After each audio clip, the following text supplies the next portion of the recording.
What's up, everybody? It's Wednesday, my favorite and final Wednesday of the week. It's the Void Jumpers series finale, and I'm so happy you could be here with us. We'll be playing this fucking game for the last time. Monster of the Week by Michael Sands. Get it, read it, love it. We're not actually going to be playing Monster of the Week this week. We're going to play a game that I made up that's kind of based on Powered by the Apocalypse. But it served us well. Let's bring in my friends. We've got a lot to do today. We have to end this show. Welcome to the series finale of Void Jumpers, my friends. Thanks, Jesse. Thanks. Hi, everybody. Hi. Hi, bye. What's up, you fools? I know we try to do everything improv, but if you could just be sure to work in stabbing Rex repeatedly in this evening, so I will have an excuse to shed some, really tough tears. That would be great. Wow. I will have to add that to my notes because I definitely didn't plan to stab any of you repeatedly in this farewell episode. Spoilers. Sorry. Jeez. Well, I'm not saying she has to die from it. She's very tough, but enough that, a little tear might wince out of the corner of her eye. Is that what it would take for Rex to leak out a tear as multiple stab wounds? I feel like Sounds like- she cried when we lost Puck. Oh, yeah. Yeah. All right, let's get tough. cracking. We're going to kick it over to Trin first for our final democracy corner. Trin, take it away. Our final democracy quarter. I just wanted to talk about today how much this show has meant to me being with all of you and being with all of my friends, and how important it's been to my mental health and just my engagement with the world. I think some of the things that I've been working on over the past year have been in part fueled by all of the response I've been getting from you. So I want to thank you for your encouragement as we all go forward in trying to make this world a better place. And I also want you to take care of yourselves. I know this has been a huge mental health boon for me to do this. And I know that we're all dealing with a lot of emotions because of COVID, because of maybe being unemployed, because of whatever. And if you need help, I urge you to reach out to the people around you who love you and care about you, and also to reach out for any resources that you may need, because we all need you here. We all want you here. And I want to keep working with all of you to make the world a better place. So thank you for being here. Love you. Thank you, Trin. Thanks so much, Jim.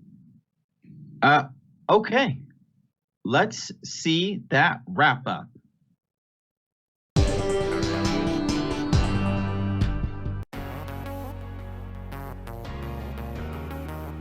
It's been a hell of a day. We're in the break room before the show. We only have a Keurig machine. Those little pod coffees? They won't even spring for an espresso. What the hell?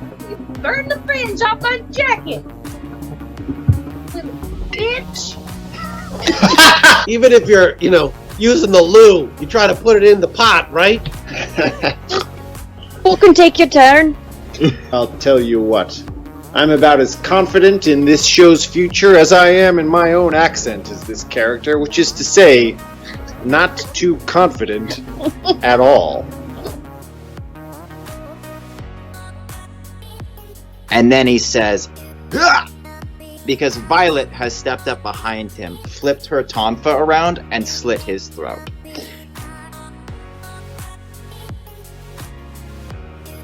Perhaps, instead of you becoming a parallel, it is time for you to take on a parallel. I would like that very much. Are you asking to wash my feet, Sam? No. Any summoner who has a child with anyone but a bonded parallel, usually it doesn't work very well.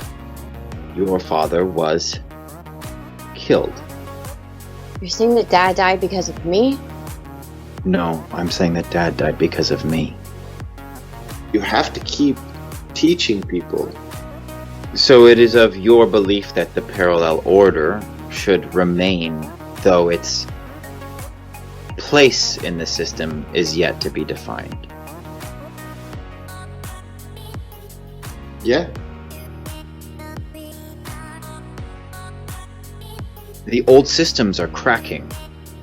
What we need now is to establish who will take their place at the top of the food chain.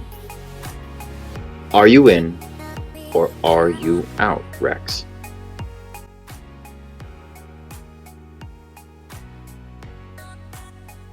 I'm in.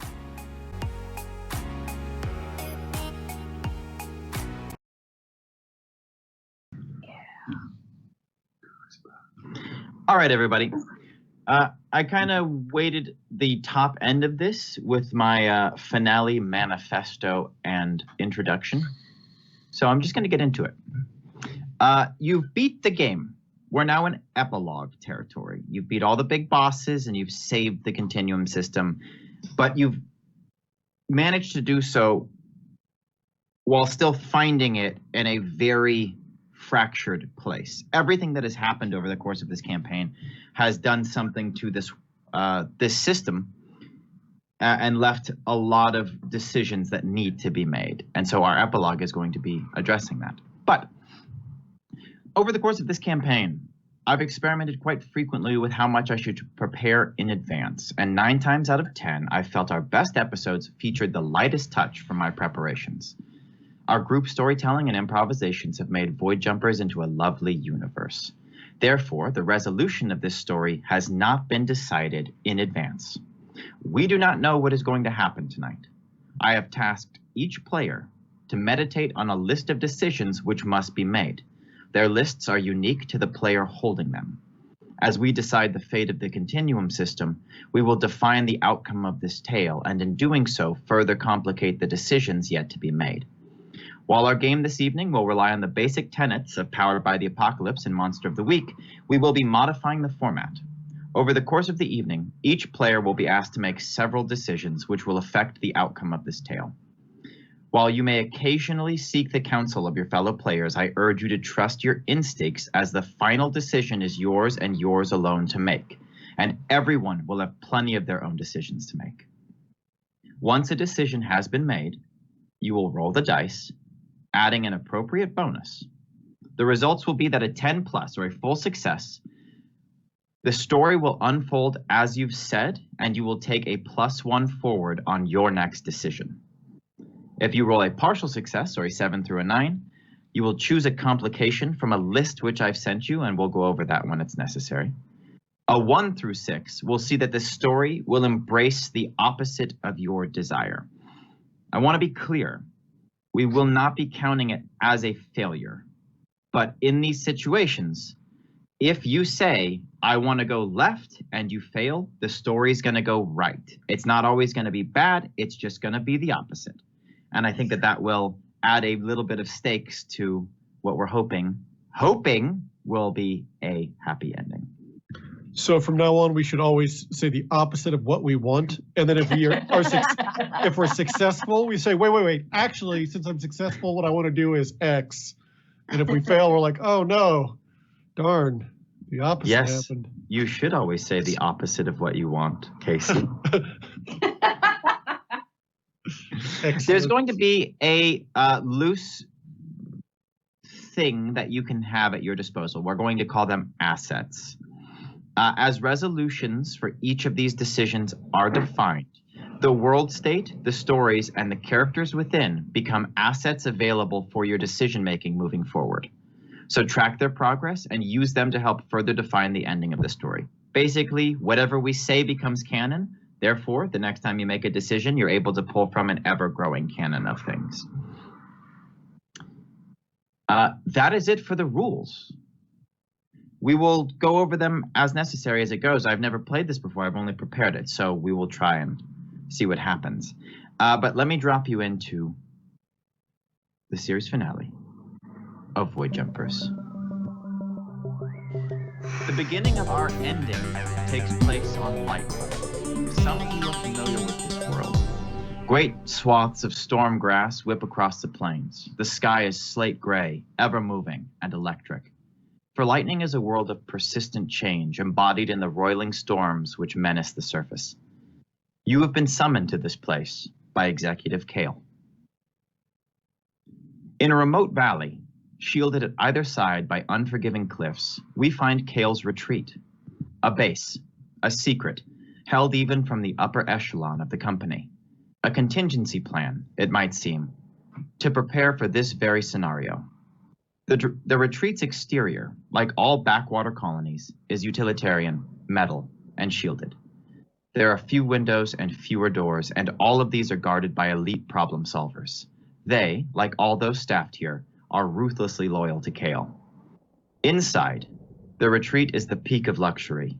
Seemingly limitless stores ensure you'll be well provisioned for the foreseeable future. Each of you has been provided a private suite where the staff sees to your every need.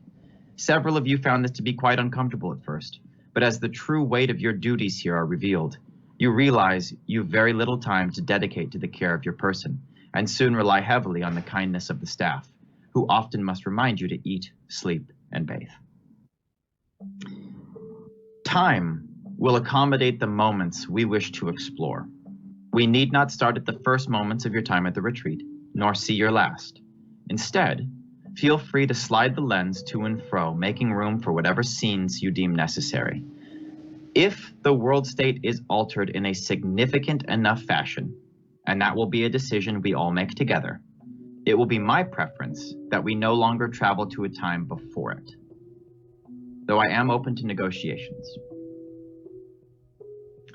We go now to the council chamber, the room in which you've spent the majority of your hours.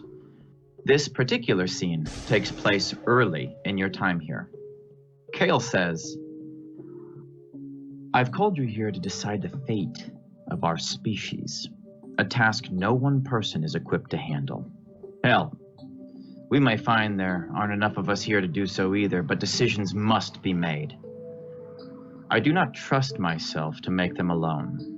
I'm not so strong as I was in my youth, not so ambitious, and with the loss of my son, I find I am not so interested. You, all of you, are here to fill in those blanks I'd never know to account for. If my time with the company has taught me the importance of anything, it's infrastructure. This I have provided. I have summoned here the representatives of the deciding factions which remain in the system. It will be your job to put the pieces back together as you see fit. I will not intervene in any way, though, in return for my services and my benevolence, I will retain my elite standing within this next iteration of the Continuum system, as well as my funds, my personnel, and most importantly, my autonomy, to do as I see fit. Rex, this is your first decision. Will you grant Kale her wish, or decide a different fate?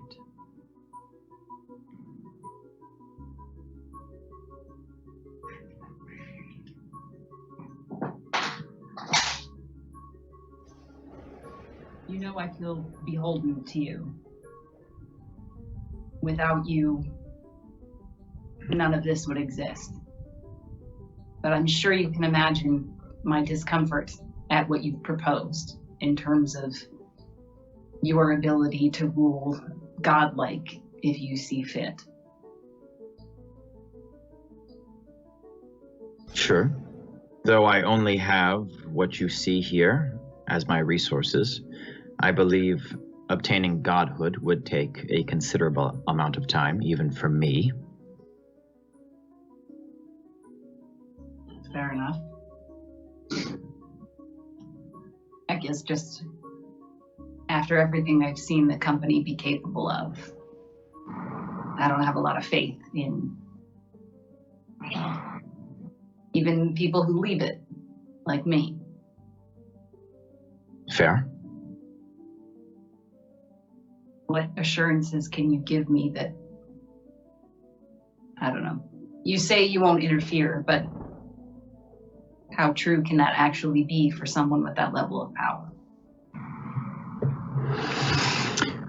In this case, the DM voice will come to Rex and say, as part of this bargain, this is a way for me to not dictate story. So Kale will be stepping out of these discussions and have no say.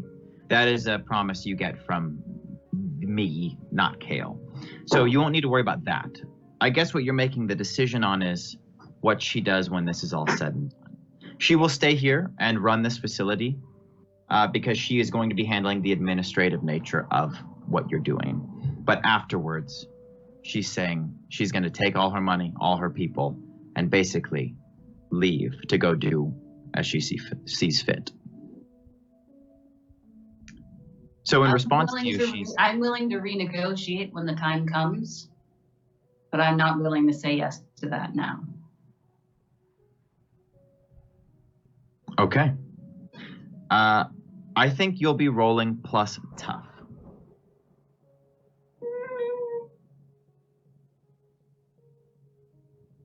That is a 10. Okay. The story goes exactly as you say. And you will take +1 moving forward on your next decision.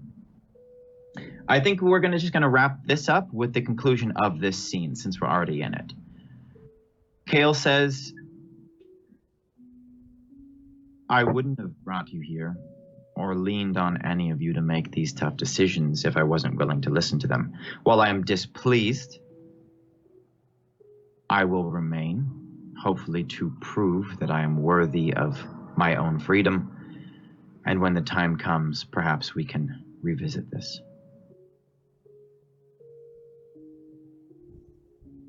Good. Okay.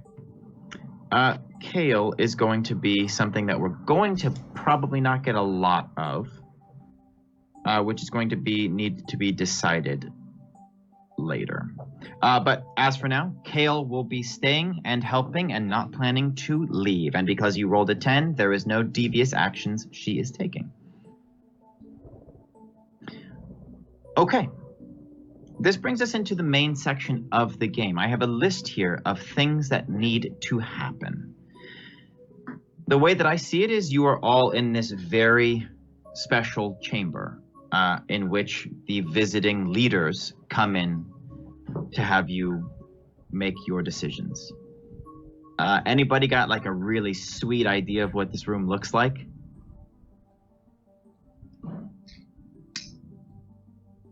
I think that it's got it's sort of like kind of like Mission Impossible 1 clean room / Matrix antechamber. It's just a bunch of like pure light square panels that, depending on the scenario and who's in, they all flip around and can create any little biome for this space. Cool. Yeah. For sure. Okay.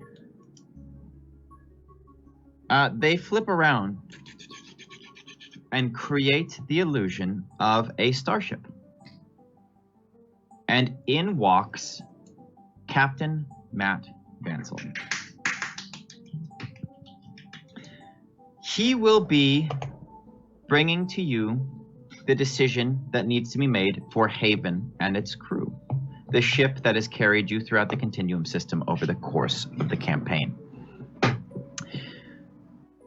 He stands before you and asks what you would have him do next. This first decision will be a group decision, and you have 3 choices. For the most part, I ask that you stick to the multiple choice options when they are presented, but if your heart is calling strongly for something that's not on the list, I do encourage you to bring it up. For Haven, your options are to disband the crew, assign the crew to a faction or NPC, or send them on a mission. I will turn it over to you because as this is a group decision, you may deliberate. And we are, okay, we're deliberating in scene, essentially. Yes. Bryn, I- you, Sorry, go ahead. What? you were the first to lift the curtain on your feelings here. Well, we've got a fully functioning ship and a crew that's used to doing stuff. Why wouldn't we keep sending them on missions? Stuff's not going to stop, and we trust these people. You don't have to sell me on it. In the words of someone that I respect deeply, you've already sold me. I've bought the car. I'm driving off the lot. I'm shifting my rear view mirror to see the salesman waving behind me. I mean, what's a captain without a ship? Gotta keep it going. I'm a captain. Rex turns and looks at Sam and says, I know you don't like a lot of people, but Puck really did. What are your thoughts on this group of cahoots?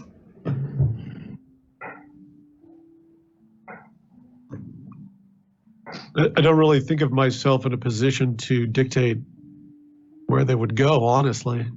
I don't particularly like being told where I'm going to go. Try to use that old, what is that, idiom? Do unto others before you get your butt whipped or something like that. Yeah, I mean, it seems like Bryn's pretty spot on, you know. She likes having a, you know, spaceship and a crew, and I mean, if they're trying to do something else, I don't see why not. But if it's all the same to them, shall we formally release them from any greater organization and kind of? I trust our captain. I trust Matt, and I trust Matt to pass on leadership when it's time. And I wonder if Haven could be the first vessel, perhaps in a series of vessels that aren't tied to a nation or a planet, but a mission of exploration. And They could freelance? like in freelance? They can freelance. Yeah. Contract as they will. Yeah, Did, I was thinking less working for hire and more working for their own mission. That mission statement of Haven, whatever we determine it to be. was somebody bequeathed Haven? Rex, were you given Haven? I guess, yeah, she was. Oh. So it's technically your ship. I would definitely advise, as the current deed holder of this vessel, that if you're going to turn it over to like a crew-run organization, that you have some sort of some crew articles for how you want the ship to run, so that whether that's equal shares of the spoils, or you take over as captain or admiral. I don't really know how the Admiral Rex has an incredibly intriguing ring to it. Admiral Rex, Admiral X. Admirable Admiral. Yeah, I think you're right. I mean, I've always kind of wanted to, lead my own pirate ship. I think you make an excellent pirate. So I think I assemble the crew and ask them to vote on. I'm not necessarily saying that I'm making them pirates, just kind of the romantic ethos that we have about pirates. But less pillaging and looting. Yeah, Sure, and and more this would about be- how pirates actually had actual articles of how their business was conducted and things were split fairly. Yeah. So would this be a ship that you're planning to travel on yourself, or just kind of endow with this mentality? I would say endow with this mentality. Okay. Roll. This is a group decision. I think you just get it. Bansal fought hard for you. So I think that this scene is very simple. We see in the future the blackness of space and then Haven float into frame. And Captain Matt Vansel is just standing on the bridge. This would be at a time after these articles have been decided upon and they've just been on this mission of exploration. When a distress beacon comes through on the bridge and they have to make a decision about whether or not to go and rescue these people. And there's no one else to call. Every head in the room turns to Captain Matt Vansel and he says, let's go see who needs our help. And we see Haven fly away into space. Haven is now an asset to you. There is a vessel of pirates at heart on a mission of exploration. It just means we say R a lot and tell each other not to get scurvy. Yes. There's so much citrus on this vessel. There's just a whole storage locker of oranges and lemons. Yeah, you really see the soccer mom and Rex come out because she's always cutting up orange slices for the crew. Everyone's just got like a vitamin C surplus. And nobody says I love you. We always say, I'll most likely kill you in the morning. Okay. That's After what Rex Captain, says I love you. the lens slides back into your present space, which is in the council chambers. Captain Matt Vansel says, "Thank you. I won't let you down." Can I offer one last piece? Mm-hmm. I just want to add a note. Is it Ellie? Is that the captain's daughter? Lily? Claire. Claire, I would say. I just want to mention that I think that she takes a leading role going forward and becomes like the old lady pirate captain at some point. Sure. I think if we vault even further into the future, we would see the same ship now painted a variety of colors with multiple defensive and offensive capabilities that were not present before, obviously handmade by someone in the crew. And as we see through the window into the bridge, we can see that Claire, now 35 and with an eye patch and a sweet mohawk, is standing next to the captain's chair with her father's medals pinned to her chest. Silver Claire. Speaking fluent Spriggan over the comms to some distant planet. Yes, indeed. As Captain Matt Vansel salutes and leaves the chamber, there's a short recess before your next guest arrives. Tag, this is for you.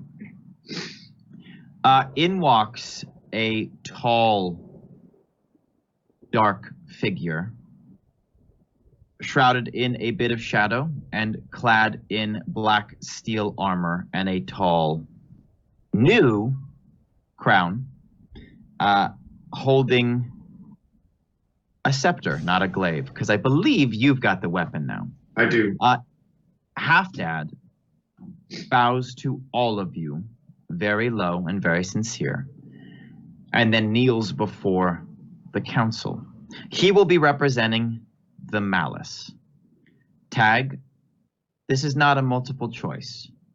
It is up to you to decide, and this can be a broad stroke or an abstract idea, or you can be very specific. What will become of the Malice and their place in this system? Okay. So as he comes in and he kneels, Tag looks up and leaps out of his chair. Popsicle!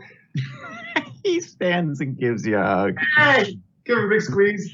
Like, hey, I'm so sorry, but I missed Father's Day. This is my first one. I got you a tie?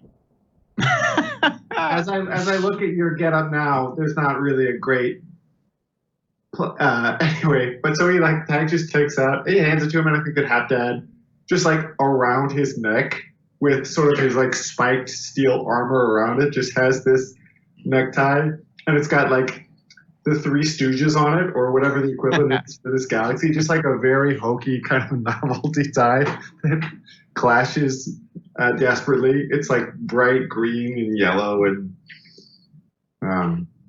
anyway.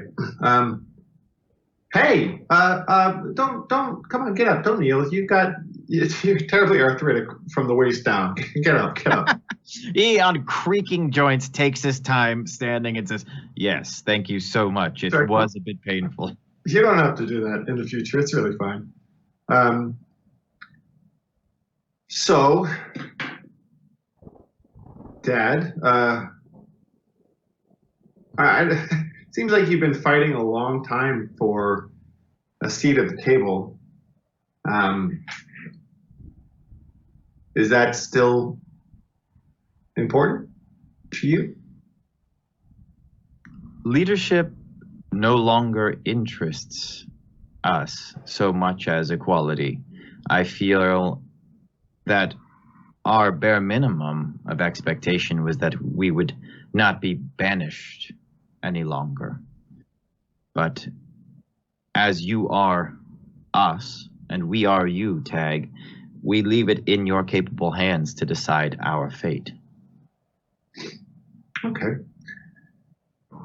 Well, I'm going to step out of the scene for a second and just sort of talk through, I think, the decision that I, Connor, am coming to.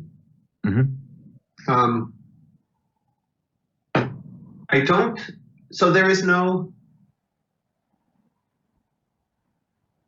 malice planet, but I think that there is malice in this world, and I think that we have never called it an element in the way that we talk about blight, bloom, water, fire, void, and lightning.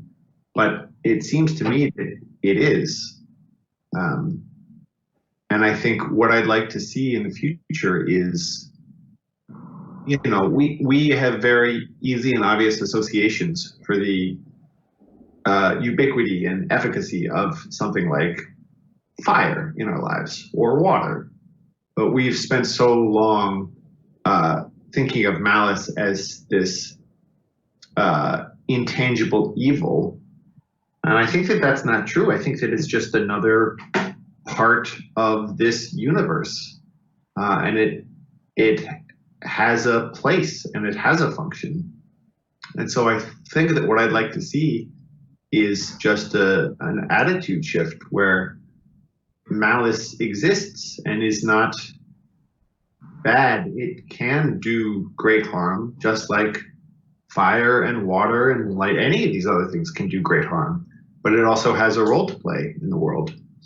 And then as far as, whether the malice underworld needs to be represented by a summoner, Tag doesn't want the job. I kind of want to just pass that back to Dad. I think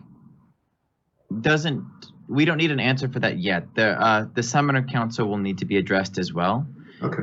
If you were leaving the option open that he could be a representative of malice on the council, should the council move forward, he would be interested.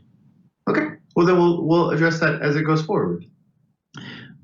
Okay. So roll plus magic.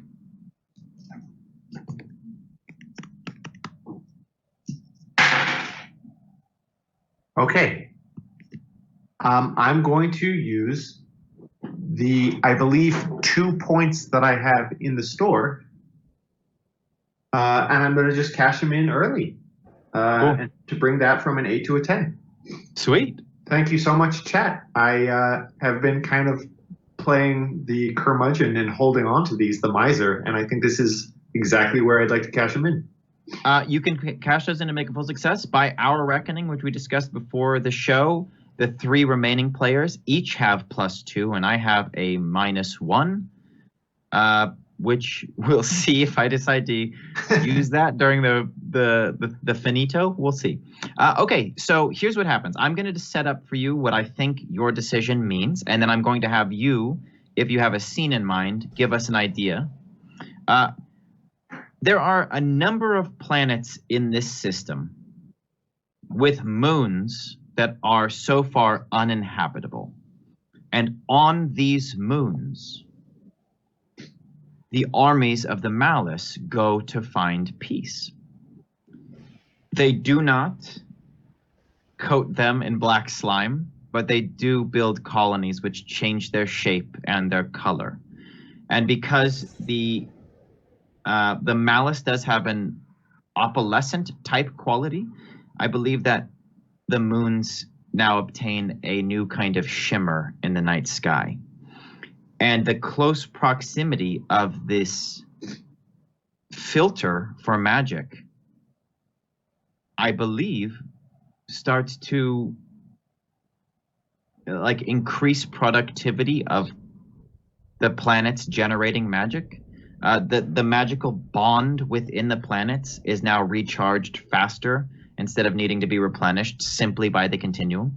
And I think that there is a new kind of balance which forms, even on a place like Blight, though Half-Dad's a little reluctant to colonize its moons, in which the Malice becomes an everyday function of society, not necessarily the leading role, but just slots in and becomes a productive element of.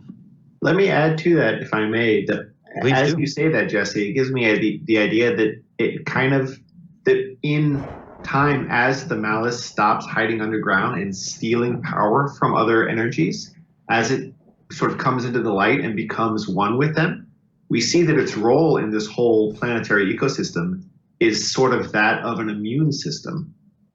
It's kind of like the red blood cells of the planet. White blood cells. Thank you.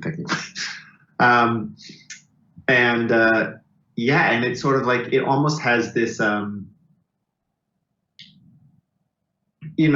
these colonies of Malice as an element, but also the armies of Malice act as a vanguard of these places stationed on the moon. And as there are magical imbalances, as well as when there are forces that come in with the intent to do harm, that the Malice acts as that sort of first line of defense and seeks to reestablish that equilibrium, and instead of sucking all this energy, it's just trying to like get it back into that sync. You got a scene in mind? I do, but what's up, Dren?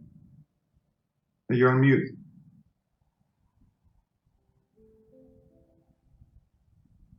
Unmute. Okay.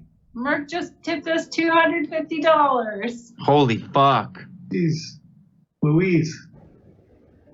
Is that just like a bunch of plus ones for everybody? I don't know. Thank you so much, Merc.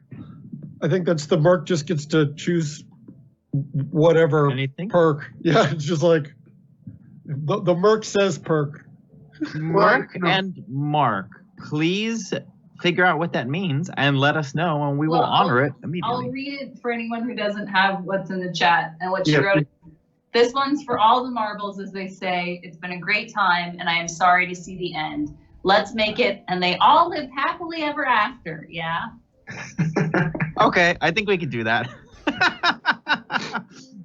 It's a bunch of plus ones. Hashtag tag, hashtag Rex, There, finally hashtag go. Sam, hashtag Bryn. This one's for all the marbles, as they say. It's been a great time and I am sorry to see the end. Let's make it and they all lived happily ever after, yeah.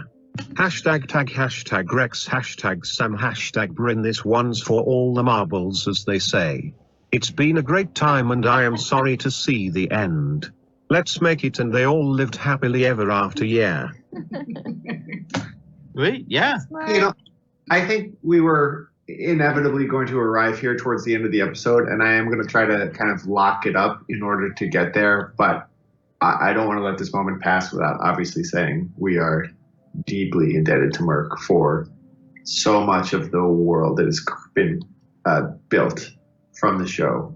So we'll do all that sappy stuff later, but thank you, Merc. Thank you, Ow, Merc. We're I just nothing got without stabbed. Ow. you. All right, what's your scene there, Tag? I think my scene is as this time at the lightning stronghold passes. I think there's a bit of a lull. There's no immediate task, and I think it's a montage where Tag and Half Dad are like throwing a baseball, and he's teaching him to shave, and like teaching him to. He's got like Tag has a date. And Half Dad's like talking him through some pickup lines and stuff. And I think that they're like, there's a scene where Half Dad is teaching Tag to drive a stick shift, and we like cut outside the car, and it's just like,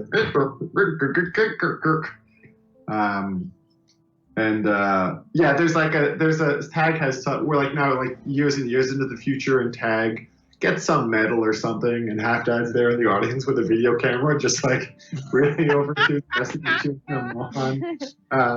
Just a bunch of stuff. If anybody has more, that they want to throw on, I'd love to hear them. But I think it's just like a montage of that stuff. No, I think that's great. Okay. The Malice and Half Dad as the white blood cells of the Continuum system are available to you should you need them. If none of these things get used and we focus more on the problems themselves, there's no pressure. They're just available. I think after that,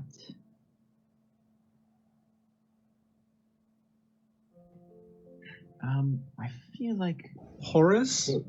No, never. In the past. He's done. Yeah, so you have a recess scheduled soon, but there is one more visitor before you are to take this recess.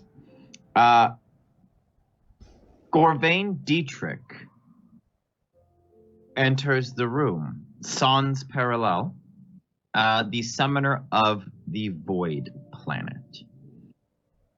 Bryn, Yeah. this one's for you. Mm.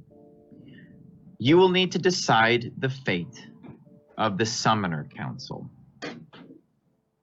Your options are to reinstate it as it was and allow them to continue to rebuild and control as they saw fit, to restructure it in whatever fashion you see fit, or to disband it. I should have brought this up earlier. You have the option to ask questions of the representative, and then when you feel like you're in a corner, you may field your friends as well. But this one is for you, Bryn. So I have the option to talk to Dietrich. Yes. Well, first of all, you knew a secret about my mom and you held it over her head for a super long time. That makes me very uncomfortable. Yes, but your mother did ask me to keep that secret. Right. And did you make things difficult for her if she didn't comply to what you wanted? No more difficult than she made things for me when she had secrets she was lording over my head. Our relationship is complicated. We are what you might call rivals. And though we've gotten along all right for the most part, we've never been the best of friends. Mm. And how would you say things were going for you on Void? What with the Morellis and the White Coats, the Rebels? Did you feel that you had a good hold over the planet? I feel that we were never in a position where my back was against the wall, though I do feel it would have been easier to deal with that situation had I the resources of the full Summoner Council at my disposal. See, I'm having a little bit of a hard time right now that I've seen how things have been run, and how the water planets, and how Void, and how all of these people fell prey to the company, and stuff was going on that was incredibly secretive and destructive. So I feel like the way things have been run is not going to cut it anymore. I was worried you might say that. I would love to get your thoughts on what you think could improve the life on these planets and the relationships between the planets before I make a decision. I feel that the Summoner Council was nearly perfect, though suffered from hesitation.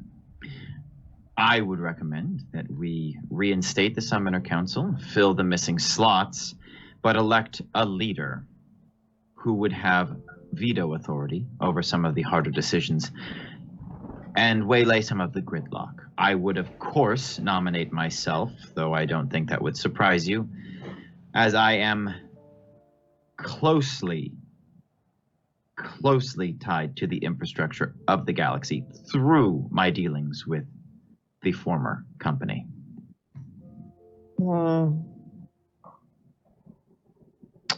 And what do you feel about the company being able to create a summoner, that they don't have to be born? I feel that Gilvia Korgold is an abomination. If I had my way, her powers would be removed. Summoners are the Continuum's gift to the system. They are not synthetic. They are the epitome of organic. But would you agree that if you could pick a candidate who was ideal and imbue them with summoner's power, that could be better than having an offspring that maybe is unable to be handled or trained? I need to step out of this scene for a moment. Did not fucking expect you to say that. That's crazy. I'm going back in. No. Chaos is inherent in all magic. I believe you and your mother know that more than most. So no, I think that the roll of the dice has helped define this system, and to stop rolling dice would merely be to fix the game.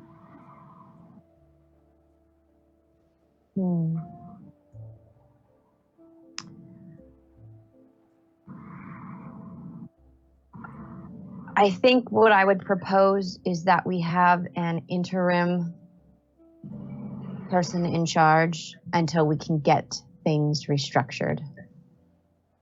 I opt for option 2. To restructure the council as you see fit? Yep. Okay, you will need to nominate that person and then also give me the gist of how you expect the council to be restructured.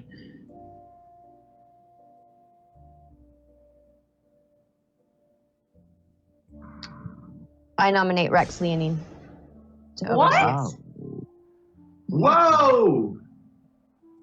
to oversee it until we can get it structured. Okay. And do you have a basic mission statement for how you think that the Summoner Council should be moving forward, Bryn? I think right now the Summoner Council should each be dealing with their own planets and cleaning house. I think that they will need to meet once a month to come together to discuss what's happening. There's going to be changes moving forward, especially with the malice being the white blood cells, as you said, moving forward. We've got something new to deal with. And would you have the malice become part of the Summoner Council? Half-Dead in particular, to represent Yes, that element. I would. Okay. So, let me see if I get this straight.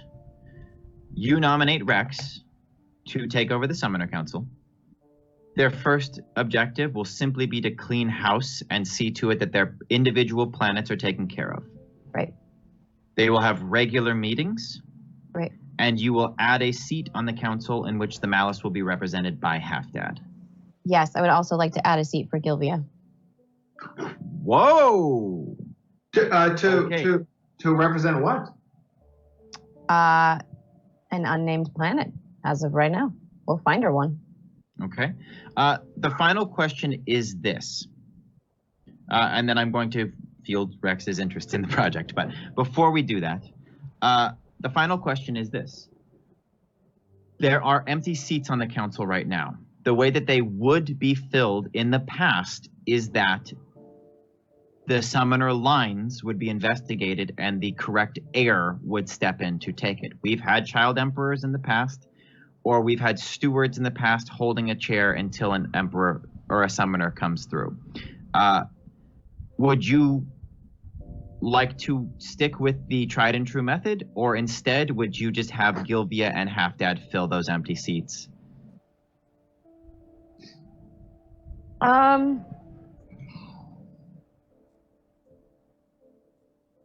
I think each planet can choose to put who they want forward as a Sad summoner. as I am to see Void Jumpers, and I can't wait to see what you come up with next.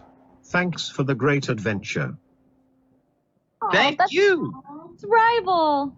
Rival! Thank you, Rival. Rival? Thanks.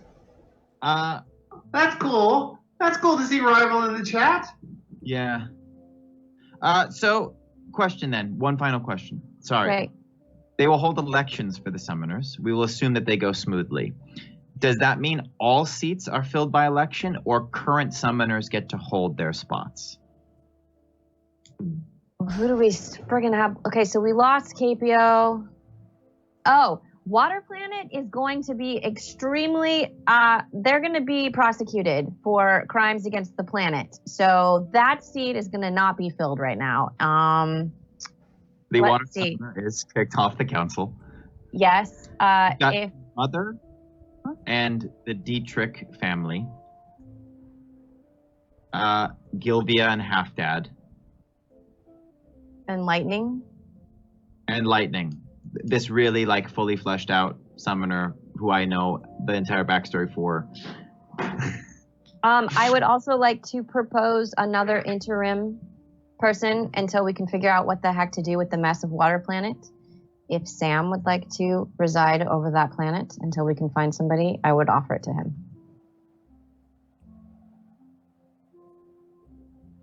Before we ask Sam and Rex these questions, roll. This is a plus magic, obviously. And I got lots of plus ones. Oh, I rolled an 11, so that's like a 14. Okay, cool. You'll get a +1 moving forward on your next decision. Rex, will you accept your nomination to head the Summoner Council in the interim? After I take her aside into a corner of a room and I just say, "What?" Look, I trust you more than just about anybody, and I've seen how you worked with people and how you had to, you know the company, you know the planets, you know the politics. I trust you so much to be able to herd these cats and make decisions. Just until we can figure out. Magic, floofy emperor people.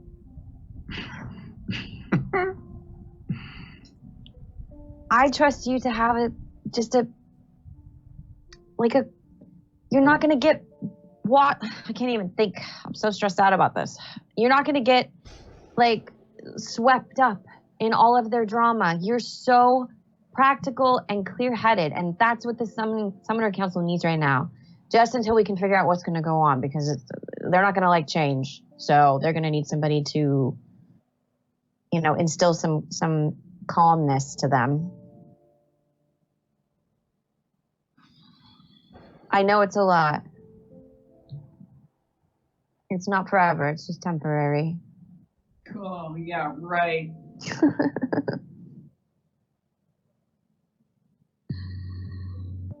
Okay.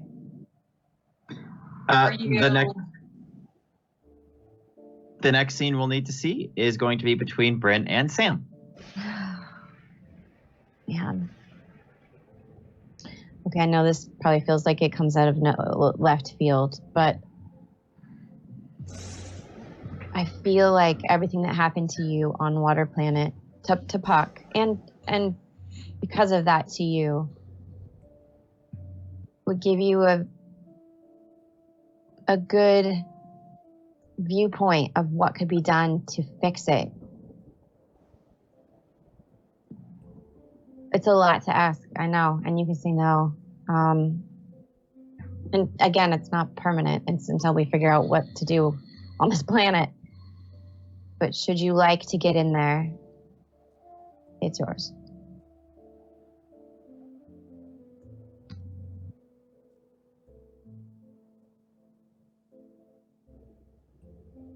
This is so odd.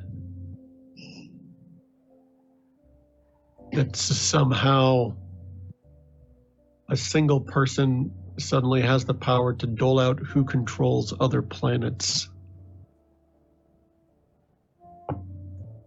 It just seems like I think I would do a very good job. I think there are a number of things that make the world a better place. Very, very simple things. Things that I wish those in power for many years would have already done.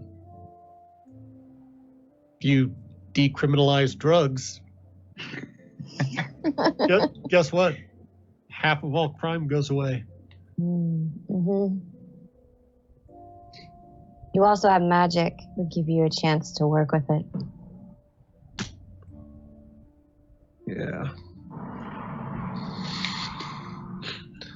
I want to say yes because I feel like I would do a good job of instituting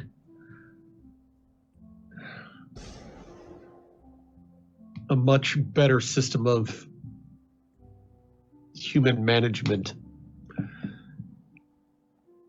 But it feels hypocritical to take on a position of worldly power if it's opposed to the way that I want the world to be. Perhaps that's naive.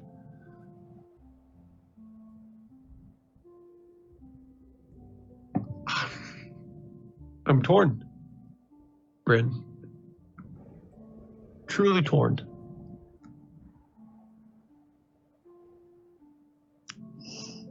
I didn't mean to give you a decision that was hard. I mean, not that hard.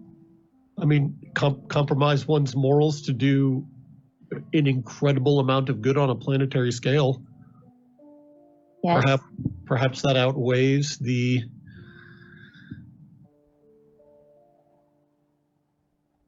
my distaste for divine right. What if you implemented a system you do believe in, and then you can walk away?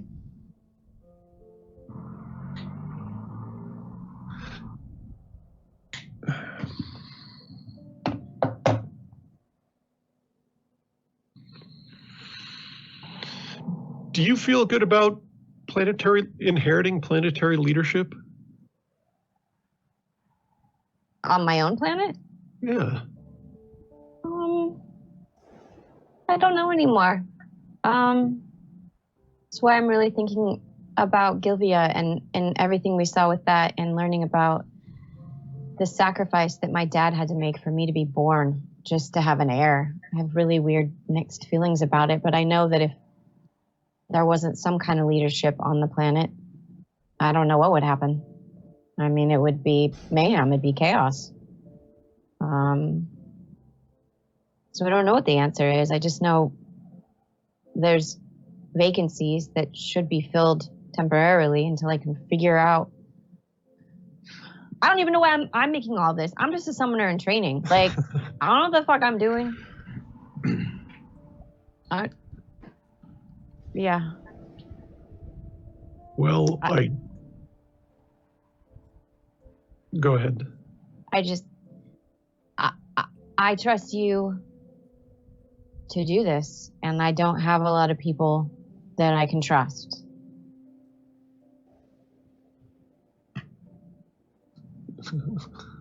Become king of the world, huh? It's just a little planet with lots of water. and wiggly boys. They suck. Yeah. This is probably the largest decision I've ever made, so I'm going to need a little time to sleep on it. Yeah. Yeah.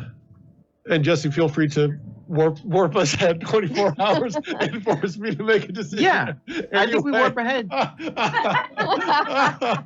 I think we warp ahead 24 hours, and as they are about to begin preparations to send the summoners home. I actually think it would be more like 72 hours. So several days pass, and there's going to be a couple of scenes that take place during that time. What will Sam do? Will Sam join the Summoner Council?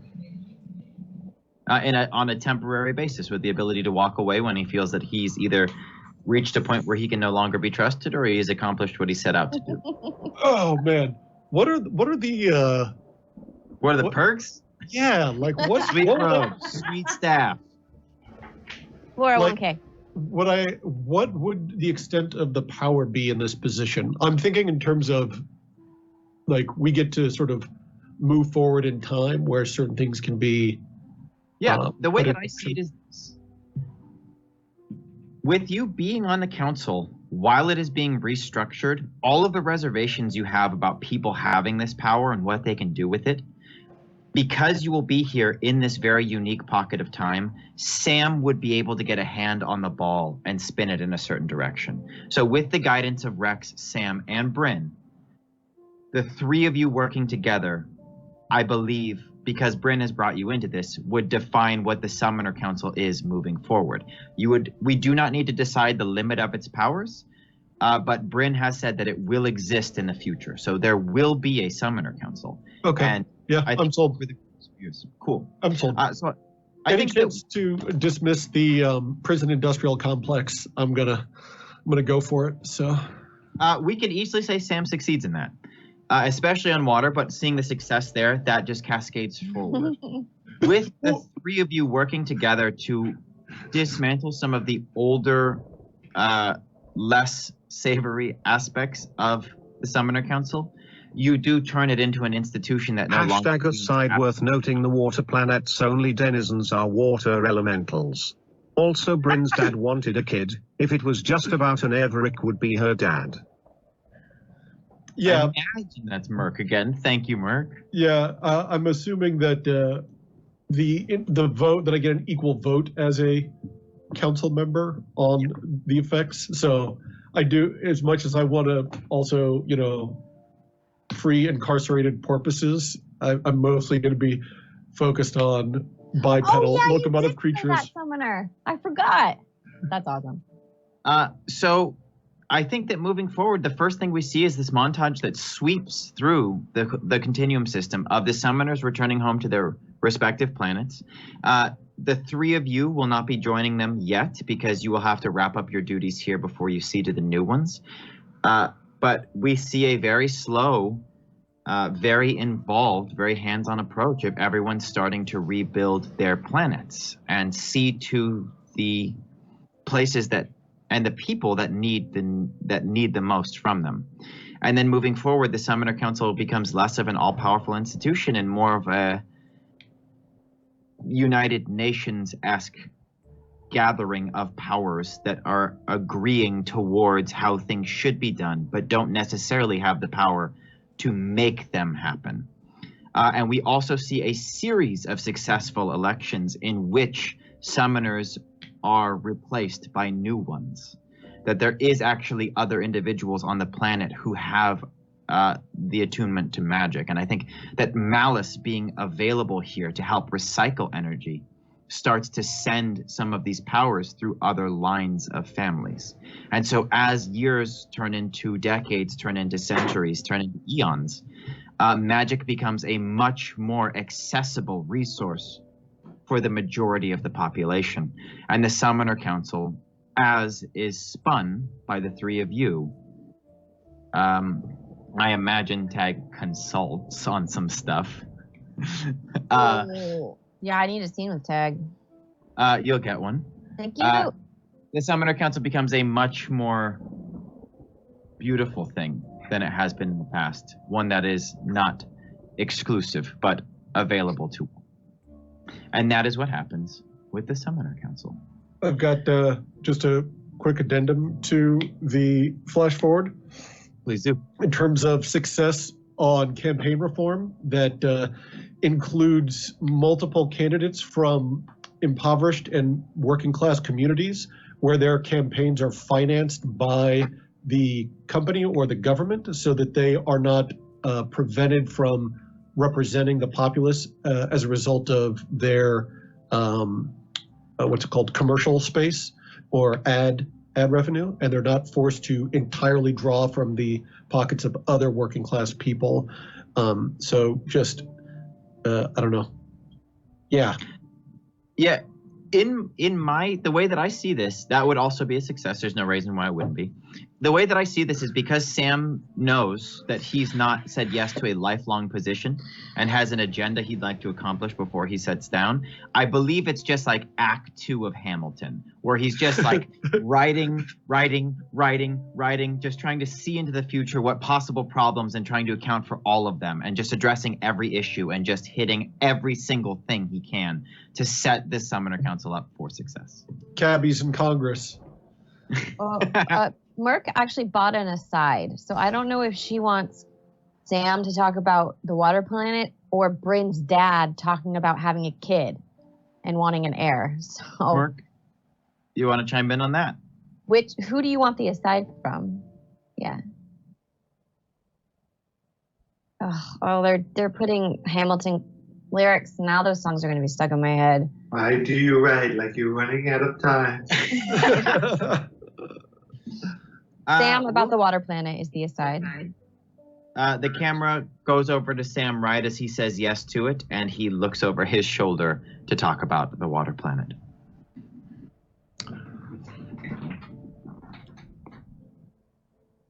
There is a vast amount of real estate, unused, unrealized real estate on the water planet. A lot of people think it's just a big ball of water. But as we saw with the science station there, that there is a potential for massive, massive cities. And there's an incredible wealth of resources on the water planet. So one of the things that I've been doing without direct supervision from the council is slowly transforming those resources into another city and building out from the ground up. We're talking the way restructuring schools, restructuring transportation, restructuring environmental integration with our technology. And the hope is that by working with the water elementals that are already there, that a harmony can be bridged so that 100, 200, 5,000 years in the future, that there will be a different populace there, a different way of thinking, a different way of interacting with the world, where they've grown up in balance with the world that they live on, in harmony with it. And the surfing is excellent. Okay, so the council goes into recess, which will be about 72 hours. Many of the summoners start to prepare for their journeys back to their home planet.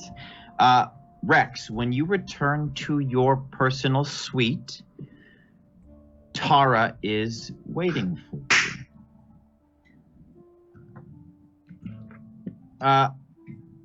I think there's just a bit of small talk before you notice that she is a bit distracted. Something wrong? You seem distracted. I'm excited about all of these big decisions, I guess. Okay. You don't seem very excited. Usually there's smiling and happiness when people are excited. Yeah, it just seems like I'm just worried about you, Rex. I feel as though Kale has taken you under her wing and you've stepped into this role as an executive or higher so easily. No, I was very clear with her that I don't trust her and that she's not getting what she asked for. I mean, she acquiesced to that. I think she's changed. I just worry is all. I think that the Rex I met on Bloom, who solved problems with her fists, might not have acclimated to this life as easily, but I think the decisions that Rex would have made are ones that I would have recognized as good and easy. And even now, in your defense of Kale and the way that she's changed, I worry. It just, everything is so big. Everything is moving so fast. Yeah. Yeah, it is. Is that a problem? No. No. I just wanted to tell you. I need you to stay straight. I need you to make these decisions with your heart so that I can feel good about you coming home and sitting on the couch next to me. I want to feel good about that too. And I'm terrified. You know, I've never wanted anything more than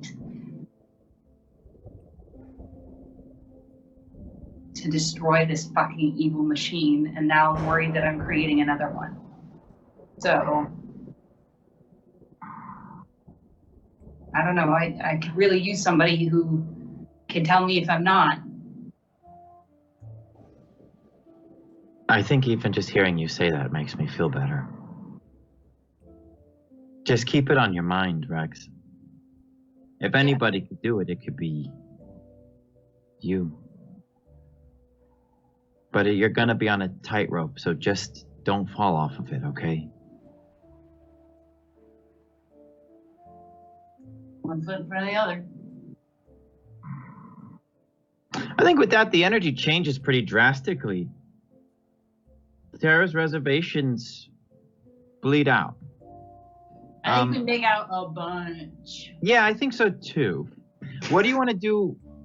What I guess actually, what happens with Terra?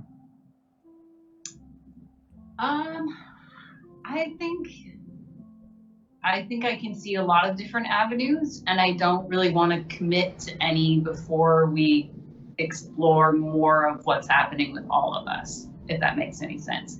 I can make that, like Casey said earlier, I can make that jump forward, but you know, like Lisa throwing me the Summoners Council is a whole new ball that I hadn't even considered. So I definitely have ideas about what happens with Tara, but I'm not sure that, I know we're running out of time, but at this point in time, I don't know that I'm ready to like commit to them, if that makes any sense. I would just throw out that I think it continues to be very relevant that Tara is very concerned about what's happening with Kale and Rex's new job as being more of a diplomat than a puncher. Okay, I'm gonna push you a little. You want to stay with her? I want to. Okay. That works for me. I think that she stays by your side throughout all of these decisions that need to be made, and I think that this process ends up taking weeks. The recess is not a 15-minute thing. You know, often several days go in between these decisions. Sometimes you guys only make one. A little bit. I would say that I think they are very much together in the short term. What I'm saying is, I don't know, I have ideas, but I don't know what that looks like, you know, post this very intense, I think in this very intense time where there's all kinds of decisions being made and things being dismantled left and right, I think they're like rock solid. I think I'm talking more about like years from now. Okay. Yeah, just make a note. It will be on you then to give us the grand scale Terra plotline in your victory lap. But as for right now, I think that she stays here by your side as your confidant and helps you wade through. We cuddle with snacks. With snacks, the plant dinosaur. And I think that she's a sounding board for you. And throughout the entire course of this, she never takes it easy on you, Rex. She always demands that you walk on the brighter side of what could happen here and always hold the needs of the many above the needs of the few while making these decisions. But she stays by your side gladly. And this first evening of indecision, of angst, does not color the decisions going forward. And they just become a part of your process when digesting how you are handling the situation. And she is very happy to be here by your side while it is happening. And she moves into your suite, and the two of you kick it on the lightning planet for a long time. Okay. That will be Terra. Which brings us to your next day in the Chamber of Decision. Tag. Your first meeting of the day is with Fitzroy Montgo, the leader of the Parallel Order. An older gentleman, studious.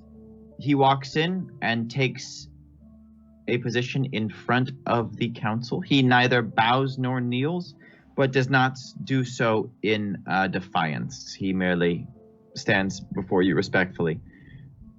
You will now need to decide what will happen to the Parallel Order. Another multiple choice. You will either reinstate them as they were, restructure them as you see fit, or disband them. Okay. Well, I'll give you my answer, and then we'll roll and make a scene from there. Yeah. Okay. I think that by and large, Tag. Let me just try to do it in scene. Hey, Fitz. Hi, Tag. I'll cut right to it. I think we both know why you're here. Not that it's not really nice to see you, and I do want to know how you're doing, but well. Oh, well, okay. Well, there you go. Great. Then I guess that's all that. That's all that. I know you've been doing this for what must feel like forever. I don't know if you've believed in it the whole time, or if at a certain point it just became a job, or maybe something else, just sort of like the sun, a thing that rises in the morning and sets in the evening, a sort of purposeful certainty about the world that the Parallel Order is there and it operates under your guidance. Would you like to know how I feel about it? Yeah, of course. The Parallel Order has been around far longer than I have been. The structure that it served has always been. And therefore, it was never conceived that anything could be different. But what I knew, as a Parallel and as the leader of the Order, was that the Summoners were in power, and as far as we could tell, would always be in power. They safeguarded this system from itself and from extra-dimensional threats on occasion. And they would always need help, and they would always need protection, and they would always need guidance. And while the Summoners have always had the forefront role in a Summoner-Parallel relationship, and the Parallel have always gladly assumed that of the Squire, as you so regularly refer to it, we realize that the knowledge and experience and wisdom parallels bring is often heeded because it is not coming from a place of privilege and therefore does not carry with it the pressure of an order.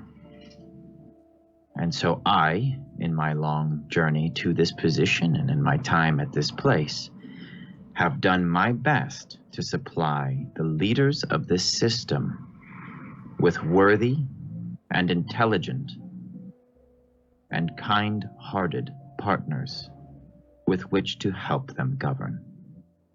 And I have taken great pride in that. Now, as to whether this system is just or correct, I will not say. I can only tell you how I feel about my role in it. I appreciate that. That was very eloquently put for expediency's sake, and because I don't want to have a poetry off with you, I'm going to just say I kind of agree. I think that there's always a danger in blind obedience to systems when that blindness comes because something is so old that it seems like it is how it has always been and therefore how it should always be. Mm-hmm. I'll be honest, I think we got a little lazy. I think that we took that sense of perpetuity for granted, and we got maybe obsolete. But I freaking love the parallel order. So do I. What I am is a product of the parallel order. And I wasn't even in the parallel order. So what does that say? This is my home. And I think that if it could offer that to me, a gangly orphan trying to find friends and a place, then I see no reason to rid the world of that. In fact, what I'd suggest is kind of loosen up a bit, maybe. Look, I don't know what's happening with the Summoner Council. That's kind of in Bryn's hands, and I know that Rex and Sam are dabbling in with that. I don't think that I'm going to insert myself too much there. But I think that it's going to change a lot, and I think the order of the world is going to change a lot. And I think we'd be idiots to not only be open to that change, but realize that we have a responsibility to challenge these systems as much as everyone else is. So, if you're asking my opinion, and I think that you are, however I, got the privilege of giving it, let the parallel order be a home for anybody who's looking to serve, who doesn't have another home, who is interested in learning and helping others.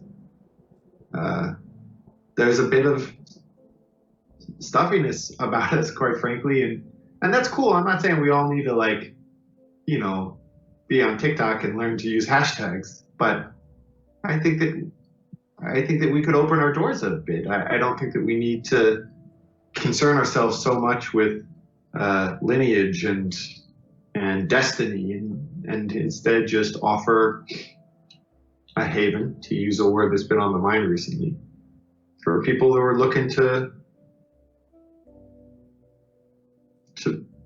contribute. I would say that you, having never been officially a part of the parallel order until we had no choice but to promote you against your will, representing what could only be described as the truest,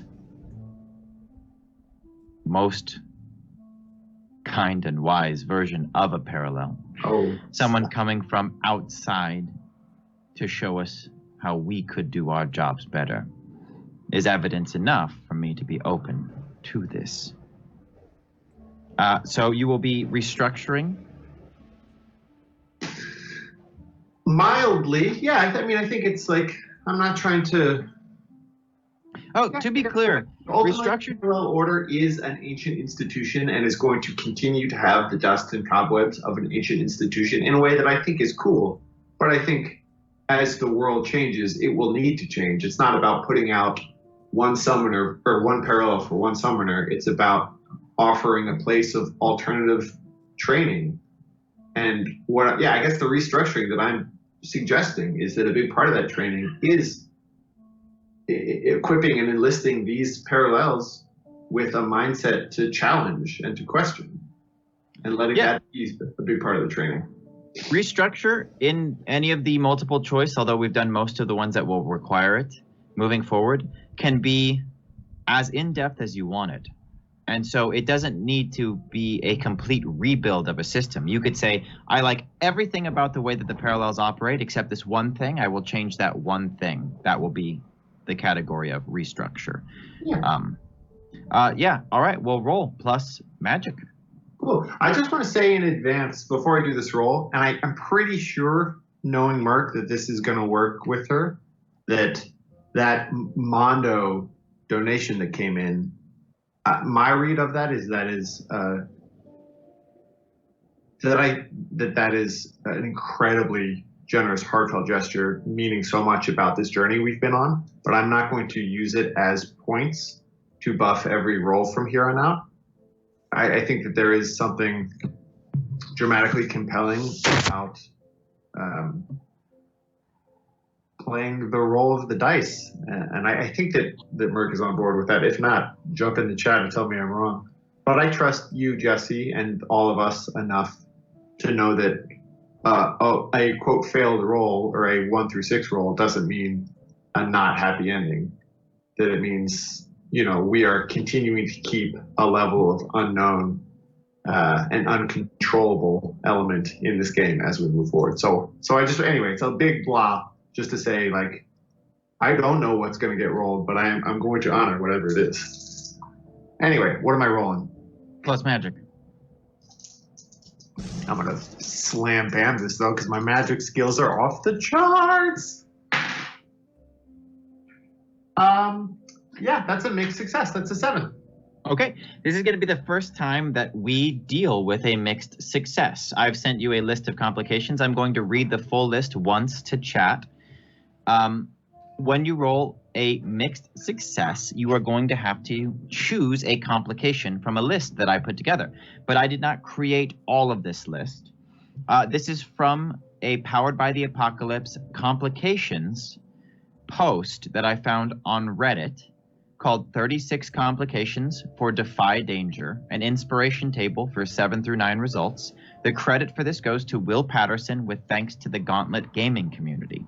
I don't know who they are, but they had some great resources, and I was pleased to find them today. The complications are as follows. Something you value is lost or given away. Your decision is more effective than you anticipate. Your decision is less effective than you anticipate. An ally of your choice pays a price. The council draws unwanted attention, and their next decision suffers a -1. It takes much longer than you hoped. You lose respect in the eye of any witnesses. You reveal something that you wanted to keep hidden, or an NPC suffers from this decision. What is your complication? I think I'm going to try to roll it, and if I get 1 through 9, I'll pick one of them, and if I get 10 through 12, I'll roll again. 4. So 1, 2, 3, 4. An ally of your choice pays a price. I think that this is Bryn. Okay. I love you, Lisa. I think that it has to be Bryn. No, it's delicious. Don't.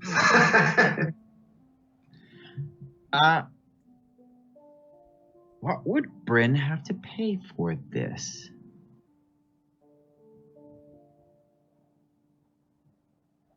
I believe, Bryn, that your line, your family's line of summoners will no longer have access to a parallel.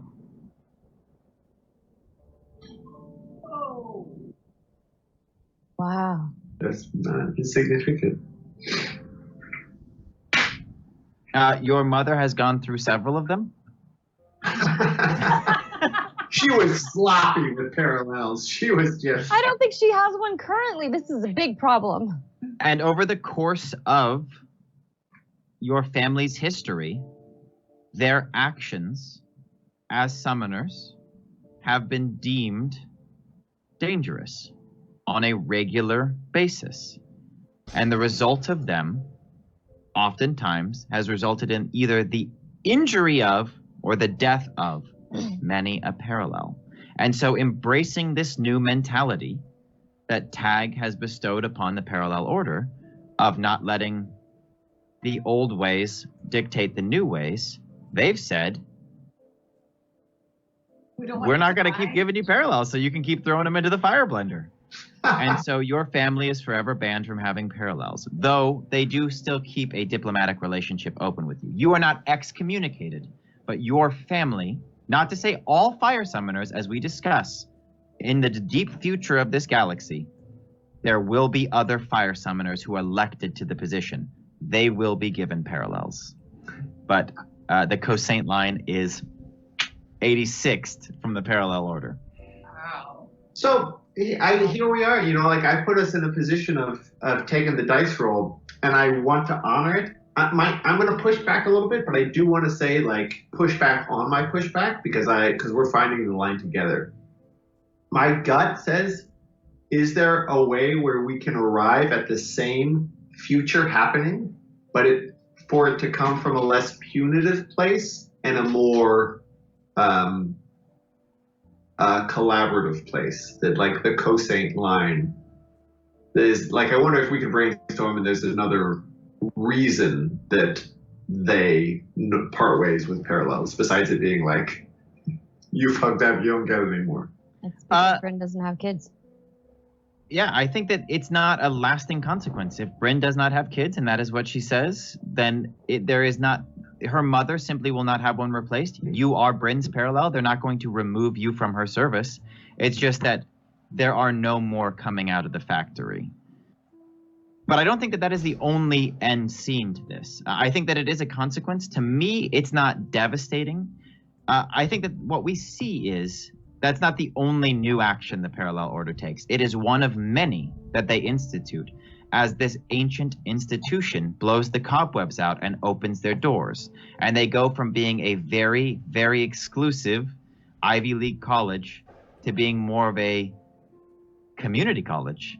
Yeah. Where anybody interested in just needing to find a place or learn what they have to teach, which is considerable. They have one of the densest libraries in the system. All of their teachers are renowned in many disciplines.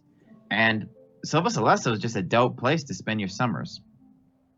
I think that we see that the Parallel Order flourishes. Rob donated Rob, thank you, Rob. $30 for an aside from Rex. All right. Thanks, Rob. Thanks, Rob. Thanks, Rob. Do you want to throw that in now, or do you want to close off? I'm going to close off the Parallel Order. We're going to go to Rex next, and we can get #aside. Well, then Rex should see the cash for having to do an aside that's planned ahead of time. That's really late. That was 5 minutes ago that he donated. Thanks, Thank y'all. you, Rob. Sorry we're a little late on the game. I think what Lisa brought to the table about Lisa not having kids about Bryn not having kids is pretty dope, and I think is a cool way to narratively link into that no more parallels for the Cosaint line thing. If Bryn is cool with that. Yep. Some of these consequences, I'm not endeavoring to make this a tragedy or an unhappy ending, but I think that there will be some spices that get thrown into the cauldron, and that's one of them. Yeah, I'm not proposing that. I'm jumping off of what I heard you say, Lisa. Okay, yeah. And I would say perhaps make a note of that as we get to Bryn's victory lap. Perhaps you can touch on that as well. Some of these storylines will be up to you guys to either address or not at the end, when everybody has a chance to have their character say goodbye. But yeah, we watched the Parallel Order flourish. Can I get a scene? Yeah, please do. I'd like a scene with Violet, please. Okay. Where would you like it to take place and when? I think that at some point after this Lightning Council, I'll visit Silva Celesso, where I imagine she is just sort of has taken up residence on the moon and is just kind of like. Actually, she has been flying around the galaxy as Gilvia Korgold's parallel. Oh, interesting. Yeah. So you can meet wherever.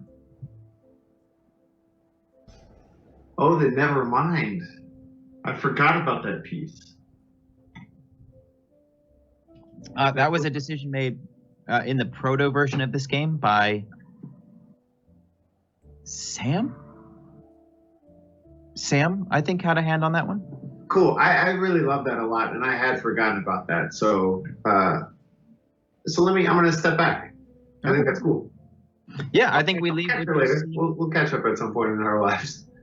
I think that we see the end credit montage from the movie Accepted, except at the Parallel Order school, with a bunch of kids just having a great time, discovering themselves, finger painting, doing kickflips, all kinds of shit.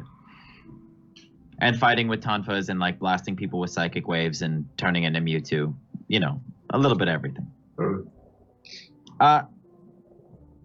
So Fitzroy Montgo leaves. The Parallel Order has been restructured and becomes an asset. The next person to walk into the room, actually, people, they file in. It is a very strange looking group of people. It takes you a minute to figure out who they are because they are all clad in your kind of generic gray dystopian sci-fi tunics and pants, though they have all been heavily modified. You see cybernetic implants in some of them. You see some suspicious looking like modules that have Erixes in them, giving some of them like magical generation to whatever they're doing. Like their eyes are glowing. They've got like a robot hand. They are tall, short, many different shapes. When you realize that each of them is wearing on their lapel a very subtle company logo. It is the board. And they have come, Rex, to have you decide the fate of the company. You may reinstate the company, restructure it, or disband it. They're all sitting in front of me. They are.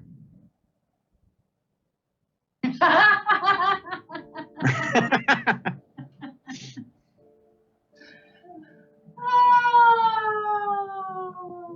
Look, I know you're not all evil people, but a lot of you are evil people. And I have been waiting my entire fucking life to say that to you.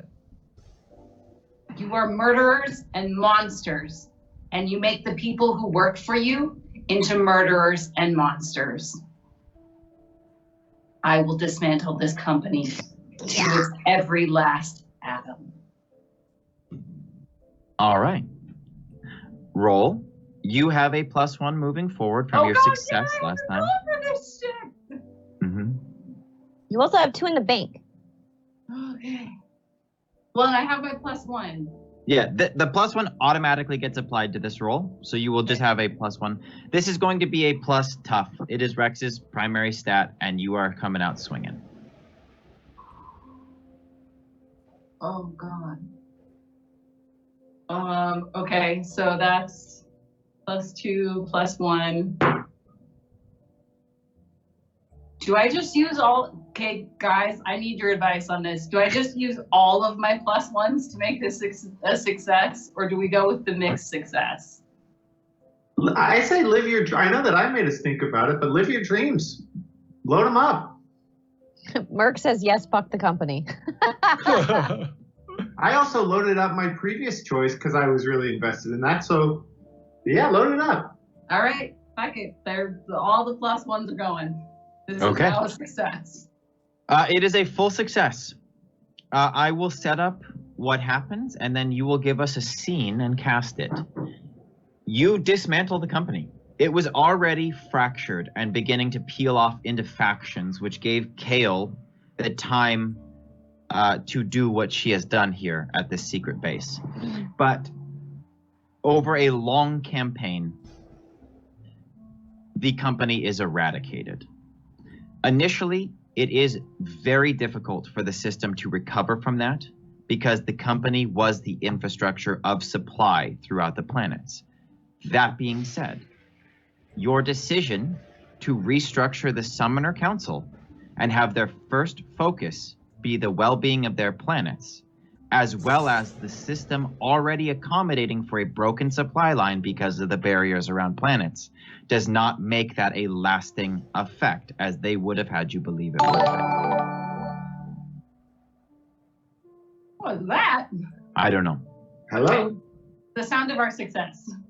So, the company is eradicated. Those who are not evil are allowed to return to normal life. Those who are evil are faced with answering for their crimes. That is handled by the summoners on an individual basis with the oversight of Rex on the Summoner Council per planet, as well as the good nature of Sam and Bryn sitting on either side of her to assist. The company is gone. It takes a long time, but probably only a couple years. And a new system will be found to replace it. But we don't need to decide that now because you didn't restructure. You only destroyed. Would you like a scene? I think a brief one. Who and where? And when? I'd say pretty much now. Okay. Maybe a few days in the future, but only a few days at most. Okay. And I think I have my stalwart companions by my side. Okay. And we are going to the company facility where my parents worked. Okay. And I think there we will encounter a janitor who was kind to me as a child. And everyone else has fled except for the captain of this particular enterprise, who has decided to remain and meet me there. Sure. May I change it just slightly? Sure. I think that captain of the particular enterprise stuck around, and once things got rolling, this is one of the facilities that was derelict, but is now in the process of being revamped because it is a primary source of battery technology. And while it is not... I burned it down so badly, Jesse! Oh, if you want to burn it down, then forget what I said. Yeah, there's just a dude there and a janitor. Am I both of those people? And you're all four there? Who are we talking to? Dude or janitor? Just choose one of them. You be the dude. Okay, I'm the captain of this factory, and I've decided to stay, and all of you arrive. Rex. Oh, hi, Mr. What was your name again? Chirrup. Mr. Chirrup. That's I'm right. the captain of this factory. Yeah, you're gonna need to leave. Like, Under right. whose authority? And I pull out a really fancy, shiny badge, and I say, "This is also a laser gun." Oh, look, I'm proud of my position here. And I fought long and hard to make sure that this factory doesn't fall into disrepair. But I'm unarmed and I'm no fool. So I'm gonna go get some help. But I'm definitely coming back. And he backs away and turns a corner backwards, and you can, as soon as he's gone out of sight, you can hear him turn and run away very fast. And you're left in this factory with your friends. And I pull out a flask and what to me I think are tiny little cups, but are probably like massive tumblers. And I pour a little out for everybody, and I say, "To new beginnings."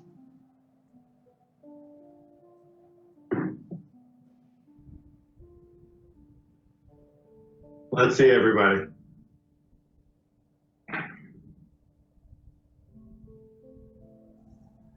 To new beginnings. New beginnings. Mm-hmm. And then I pull out a lighter and I say, "Okay, who wants to go first?" Whoa, whoa, whoa, whoa, whoa, whoa, whoa, Rex. Oh, we're sorry. Did I not say that? Did I just tell you guys to come with me? Yeah, you just said, I got a quick errand. Who wants to come along? I had a free afternoon. Yeah, I want to burn this building down. Oh, Oh, I'm for that. yeah, that sounds great. I highly recommend you look for some of the fuel or energy source to light, as opposed to just an arbitrary starting point for maximum incineration. You could use my hand as like a fire squirter, and technically you could do it. You can even like pull my finger trigger and spray it with fire. The Bryn's hand is the can of hairspray in this situation.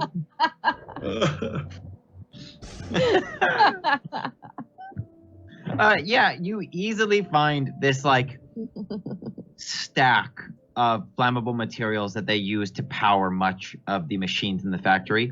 It's just been cordoned off in the back of the factory and, you know, like kept safe and relevant by that captain who's definitely coming back. But it is there for you, like Sam would have directed you to, and it is primed. If we look way, way, way back to, I think, our Christmas arc on Light, right? Yeah. Tag left with a single lump of coal. Yeah. Pitches down his pants, and he's like, pulls it up. He's like, man. You know, at first I was just saving this because I didn't know what to do with it. I didn't put it anywhere. My pocket was already schmutzy and full of coal. And I didn't really want to get anything else dirty. And then at a certain point, I'm not usually superstitious, but it just sort of, I don't know, seemed weird for it to be anywhere else. Anyway, seems like you have the most powerful fire summoner on the entire continuum system, and one really well-educated Destructo, and then Rex, hellbent on burning the place to a ground, and I don't know of anyone who is needs less help in seeing the end of that. But anyway, I got a lump of coal. I just wanted to feel helpful. There you go. And just like puts it in the center of the ground in the warehouse, and he's like, yeah, you know, in case that does anything, I don't know, just help out. I think it definitely like releases some electric green sparkles once it finally starts to burn. Oh yeah, Rex like It's holds been rigged like Bryn's a hand. Hallmark card. It's like Merry Christmas. Holding Bryn's hand like a fire squirt gun, Rex just starts dousing the factory in flames. And when they start to lick against the coal, it just like boom, mini nukes. Nice. and blows a hole in the floor. And as the camera pans out and the four of you run out the door in time for the entire building to catch on fire and watch it burn, the smoke trails into the sky and the camera follows it up. And then we see across the continuum system a montage that travels over the course of months and then several years. Many more factories like this one are not lit on fire, but the company executives who run them and all of the tight grip the companies had on their profit and resources, these people are ousted from their positions. They're and metaphorically lit on fire. They are metaphorically lit on fire as these factories are reclaimed by the planets and the people who have been running them. Some of them are lit on fire. Some of them are lit on fire, yes. But Yeah, okay, good. I just don't want it to be one of those situations in which people are like, yeah, fuck it, burn everything. And then afterwards they're like, we got to build all those factories again. No, I 100% agree with you there, Jesse. I think that's the right call for sure. Yeah, but some are lit on fire. I'd say several. Okay. Or destroyed by other means. Yeah, Doesn't they that throw just big have to be rocks at fire? them. Yeah. But yeah, the company is no more. It's a little bit low-hanging fruit, but I'm a sentimental guy, and because it is our finale, as the four of us are like scampering, like the Star Fox characters running down the alley of Star Fox 64 going out of the building, and as the camera fades away, I do think we see that a cinder has caught on Tag's pant leg and is like slowly burning his pants away, and he's like patting and running, and eventually just kind of like sheds them and runs with the group. Right? Apropos. Okay, with the company taken care of, another recess is called, and all of you have a few days to yourself. Bryn, we're going to slide the lens back to before the summoners left to go on their numerous errands. When you get back to your personal suite, your mother is there waiting for you. And she says, after you catch up, tell her all of the crazy shit that you've been up to lately and what your plans for the Summoner Council are. She says that let's just drop into the scene. She says, Bryn, I am ready to return to the Fire Planet and see to everything that needs to be seen to make sure that the planet and the people thereon are taken care of. But I think I would like to do so as a steward to the throne. Unlike every fire summoner who has come before me, I would like to step down. And if you're ready, as I think you are,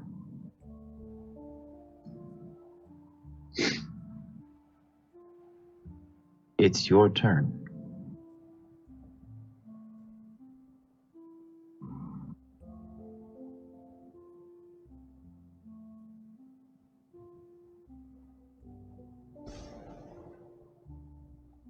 But if I don't want to be fire summoner? Well, I won't lie.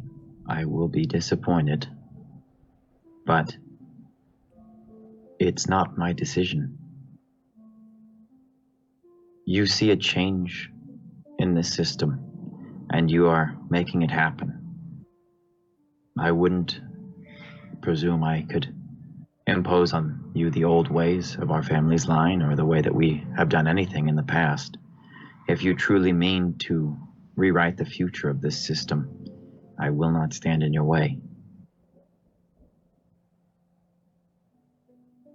If you'd asked me this a year ago, I would have said, sure, let's do it.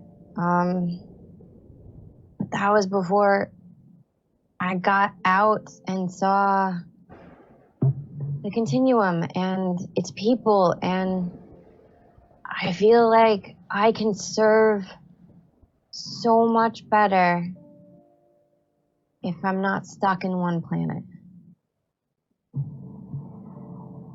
I don't want to abandon our planet. It's not my wishes, but I also don't want to sit in a palace and rule stuck behind those walls. Should you choose to become the summoner of our planet, the way in which you rule will be decided by you. I chose to stay because I felt a strong connection to our planet, the energy within, and our people. But you obviously have powers that exceed my own, and you have found a connection to many more than just the element of fire. So I wouldn't have to stay. You wouldn't have to do anything you didn't want to do, ever again. Oh. Okay, that changes things a little bit.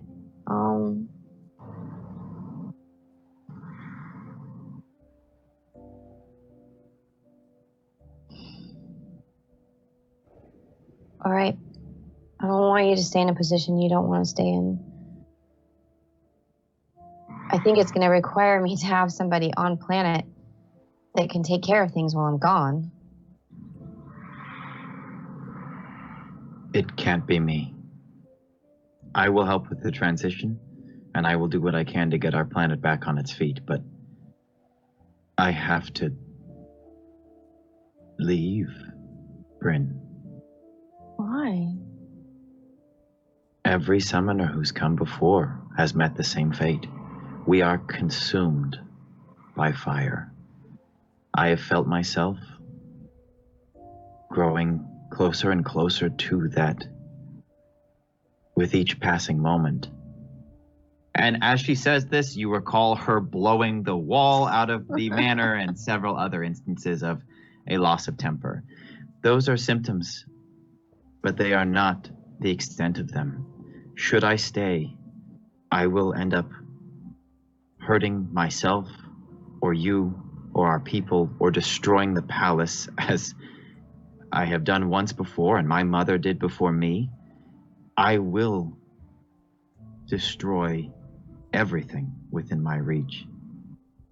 I think I have some time, and I can buy you all that you need to return home and at least complete the ceremony before you go on, but I cannot be your person on the planet. All right. I'll find somebody.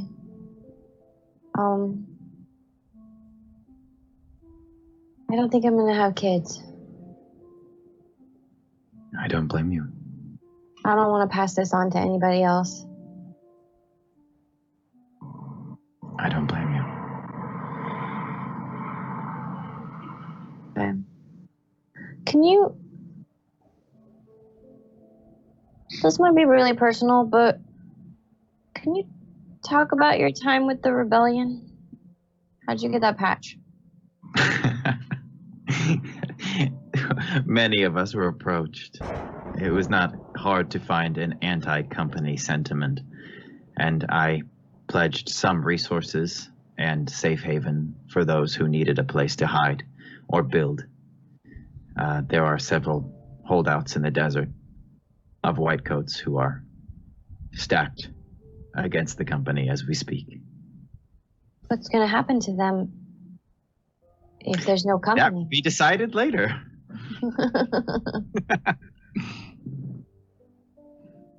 Okay. Will you be okay without a parallel? I believe my condition will worsen at an accelerated rate. But We'll find you one. my plan is to return to the desert and to seek shelter with the Tyne. Can I visit you? Of course, I would hope so. Okay. I'm not going to go walk into the fucking ocean. I'm just going to be away from people that I could hurt. And if I'm around beings of pure fire, I don't think I'll have much to worry about. All right. I don't think I could do a lot of this without you, so I'd really like it if you stuck around to this existence for a little while longer, please. I will try my best.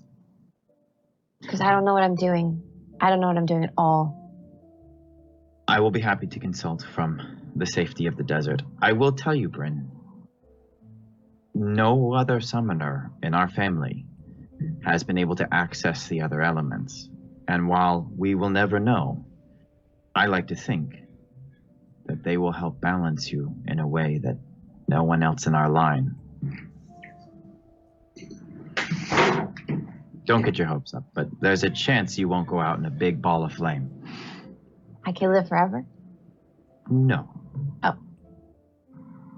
The Tyne lived forever, pretty much. Yes. Okay, so one thing that I needed from you, Bryn is now a summoner. You will have to go through a pageant when you get home and do all of the usual razzle-dazzle, but we'll hand wave that for now.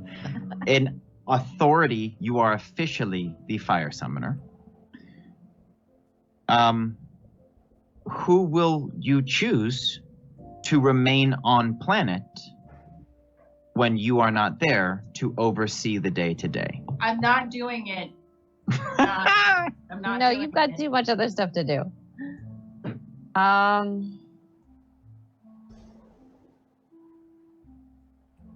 Gosh, I don't know. I've got some options, but I don't know which one to choose. There's a suggestion in the chat. I know. Oh, that's a beautiful suggestion. Yeah, I'm gonna nominate the Tough Club. No way. Mm-hmm. All right. Mm-hmm. It takes some doing, but the Tough Club,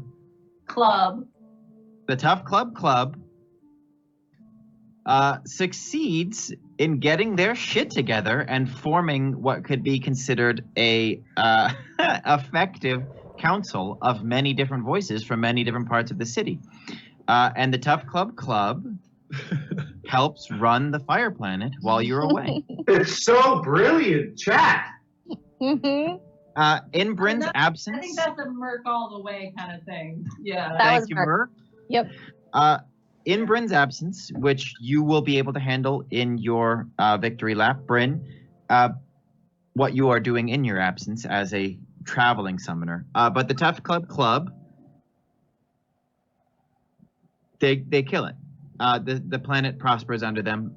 They do send messengers out to the desert occasionally to ask your mother for help. And they do contact you regularly to let you know how things are going, as well as ask for your guidance and your rule. But they do well, and they do their best to turn the city into a place that is good for everyone to live in. Okay. And I think that Stabbed again. I think that many wings of the temple, unless you disagree, are opened up to become housing and places of learning. 100%. And so / also, if it is the Tough Club, I think they probably like make one wing into a ball pit and one into like a laser tag arena and one into like an indoor skate park. Yeah. A huge slide, like a giant slide. Goes through multiple floors. But as they've seen the movie Blank Check, they like kind of deck the house out like that. Yep. Okay. Like the Lost Boys and Hook. Yeah, totally. I think that we leave this looking into the future as things settle down, and we do see that Amelia Cossaint leaves to go to the desert and spend her final several decades among the Tyne in a place where she is safe and cannot harm anyone, and their presence helped balance her. And she spends many a beautiful sunset watching the sky turn into a wall of fire with the people who plan to return to it one day and guide her in a way which may allow her to do the same, as she is a incredibly powerful magical being. Which brings us to Sam. During this recess, Sam, you return to your quarters to find Gilvia Corgold. Oh. She is waiting for you. And she says, Sam, I've been given a seat on the Summoners Council, but there are a few things I'd like to take care of before I settle down. And one of them I could use your help with. What is that? Well, in the time since you liberated the Parallel Monastery and came to this place to establish the council, in those weeks in which you've been dealing with some of the heavier aspects of ruling, I have been gallivanting around. No game incentive. Just a thank you to Jesse, Lisa, Trincona, Casey, Brian. Along with those behind the scenes like Mark and Leo and everyone else, including the fans, that has made for such a beautiful and enjoyable story and an amazing community. Who is that? Sketch song. Thank you, Sketch Song. Thank you. Guys, I'm going to keep it together. I know. That one almost got me. We're cruising along pretty good. We'll probably end up going a little past 9, but I think we're making good ground. She says, Sam, I've been gallivanting around the galaxy like a super trippy explorer, man, and I've come across some information. It seems the facility on which you were fused was not the only such research site. There are many black sites that the company holds, and I found evidence of another one on Blight. I would ask that you accompany me to liberate those trapped inside. Will you accept Gilvia's offer for a secret mission? Sam. Considering if they're still operating after Rex has shut down the company, then absolutely yes. There would just be this gap, we'll say 3 years, in which there are enough factions, enough of a hydra of the company, that even though Rex makes the mandate to shut it down and progress is made immediately, there are enough holdouts that there are plenty of black sites like this in which the company is able to, like they're just all cut off. They're all in different worlds. And so there are just research labs in which people continue to work, whether in the interest of bringing the company back or starting their own faction. Sure. And so this would be one of those places. Especially in the early years, the company maintains an umbrella of sorts before it's punched hard enough to shatter it completely. One proviso is that you're going to see some things there that you can't tell anyone about. Agreed. Okay. I'm in. Okay. I think that there is a really cool... It's like a stealth mission gone wrong, as many of your adventures are. But you and Gilvia go. She leaves Violet at the secret lab, or the secret council retreat. It's just the two of you. Small stealth ship, landing on Blight, finding this black site. It's stealthy at first, but you guys fail a couple rolls, and shit goes down. You see Gilvia in full turbo mode, just like machine gunning elements out of her hands, cutting down company robots and soldiers and monsters as you fight your way down into the depths of this black site. On your way down, you guys kind of cabin in the woods it and release all of the critters. And we will pick up on a moment in the final moments of a boss fight just outside the laboratory that you've been going towards, where we see a gigantic praying mantis descending on you, Sam, and its scythe-like arms are looking for an opening. What do you do? All right. So up to this point, Sam has been sort of, MI6ing this in terms of using his, void blasters and whatnot, and now just I think he drops, like he's like pulls the trigger, there's just nothing left in it, drops the gun, and he just hesitates for a moment, thinking that somebody might be watching, and this purple circlet just starts to form around the brow of his head, and it goes all the way around, and it pierces down just over his nose, almost like a hawk's beak. And then this purple breastplate grows over his chest and over his shoulders and down around his waist and down his legs. And this giant purple sword, crystal sword, grows out of his hand. And he just turns right into the beast, just looking it dead in its eyes, ready to do battle. That's fucking metal! Roll kick some ass. That's a 12. You slice into this praying mantis, which is, 3 times your size, and it goes into slow motion as the void blade starts to cut through it. It immediately explodes in a shower of sparks and bloom energy, which swirl into a tornado and are absorbed into your sword, so that you are standing as the purple smoke clears, and you see Gilvia staring at you wide-eyed in your purple armor, holding a sword that's now glowing with extra magic. And she says, "That was fucking rad, man." It's so metal.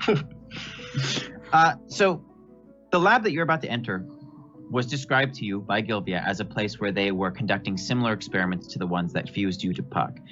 And she said she asked you for this mission because, like her, your existence was significantly altered at the hands of the company, and your destiny forever changed because of it.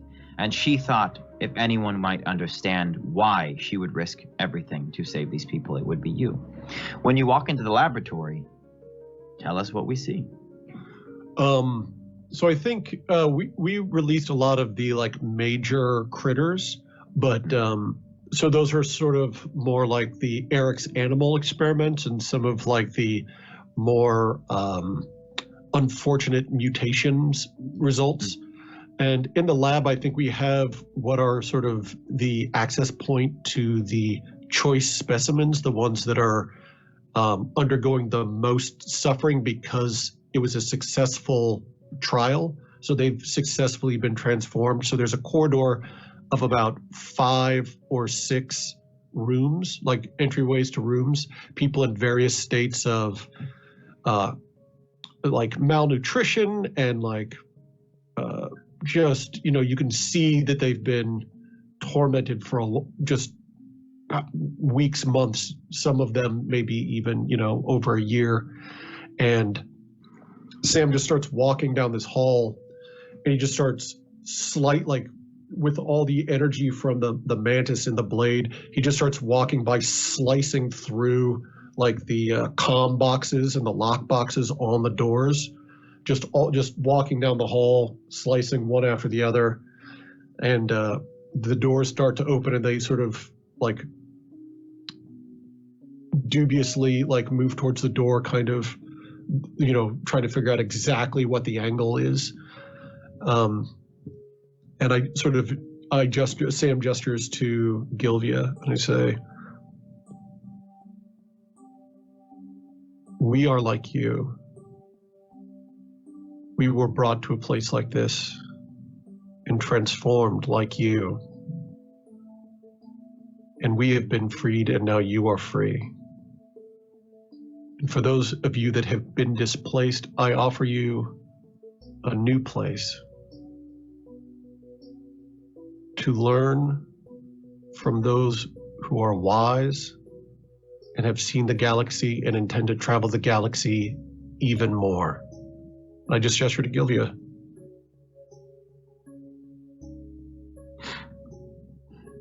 She floats up into the air and has different kinds of magic crackling over her body. She's clearly doing it for effect. And she says, "There are places for you. You will learn how to be who you have become, you will learn to accept your fate and decide what you wish to do with the gifts that have been given to you. You are free. Where would you like to offer these people to go? Does Gilvia have a ship? Yeah. So with the way that the Secret Council works, you guys kind of have whatever you need to restructure the galaxy. So you've got transports, defenses. Gilvia gets a ship with a bunch of new weirdos, and they can go gallivanting around the the galaxy with their superpowers.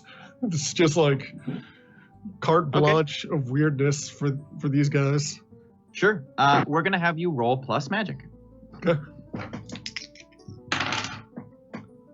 That is another 12. Okay. This is what I think happens. I think that on the computer here,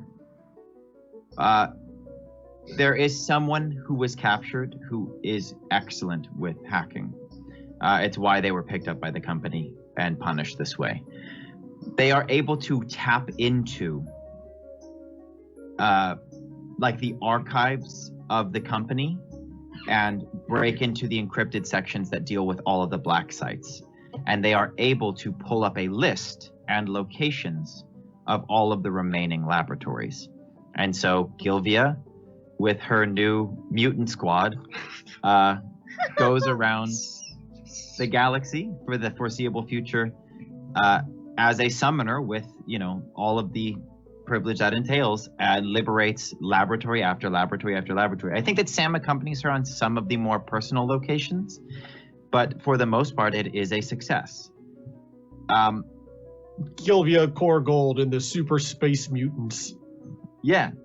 Gilvia Korgold and the Super Space Mutants are only the beginning, because as they liberate more laboratories, no one is expected to stay and fight, but those who want to are trained and then given their own ships and their own squads, and it just allows everyone to quickly, all of these laboratories it's not just one person having to fly across the galaxy. Soon there's a network of people working to free others. And I think with the secret lab, or the secret retreat that you guys are using the council on, Sam's new mega city that's being built on the water planet, and the temple on fire, as well as the Parallels Monastery, there is any number of places where these people can go to find resources to not necessarily train to become superpowers, but get a handle on what magic is, and when they feel comfortable, enter into society in whatever fashion they'd like to.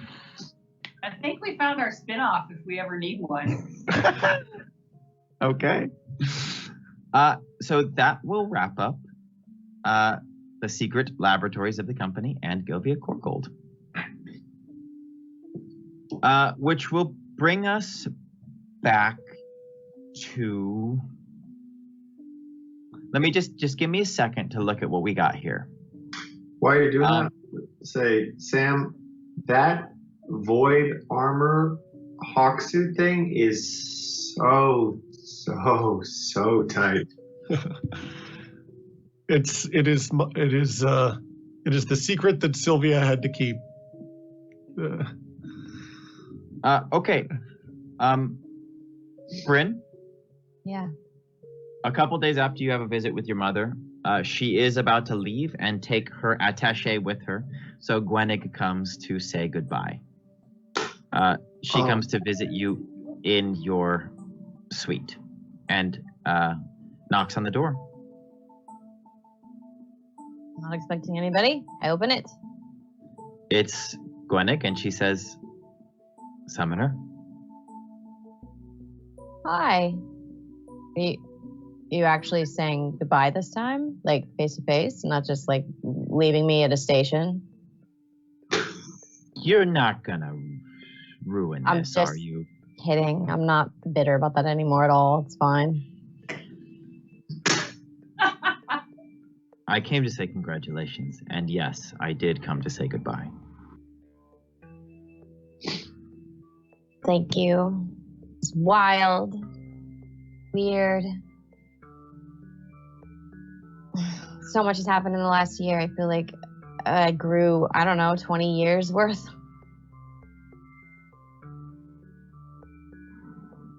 What will you do? Are you gonna go to the desert with my mother for an extended spa vacation? I mean, She will not allow.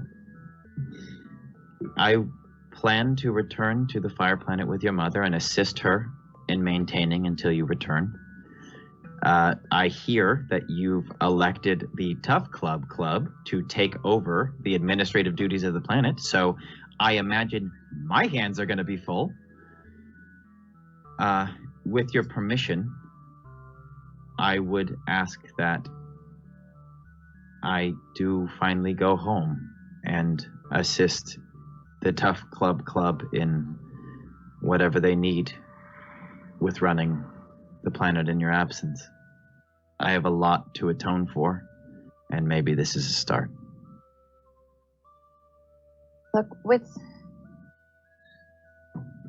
the company hopefully not causing any more problems and things changing, I don't want to hold you to anything that you don't want to do. So I give you whatever freedom you want. You can do whatever you want. You can go anywhere you want.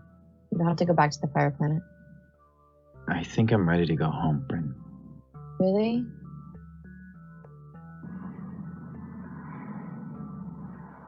Okay. This feels weird. I don't like being in charge of anything that you do. I feel really weird about all of this. I will act as a very well-paid consultant to the Tough Club. Very well paid. And then you can feel a lot better about giving me orders occasionally. All right, just feel free to give me shit. Like, don't make it weird.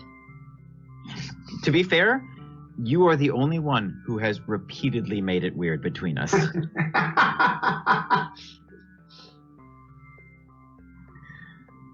Okay. You just you make me feel weird, and I lose my words, and that doesn't usually happen to me. So I'm just gonna shut up now. Thanks so much.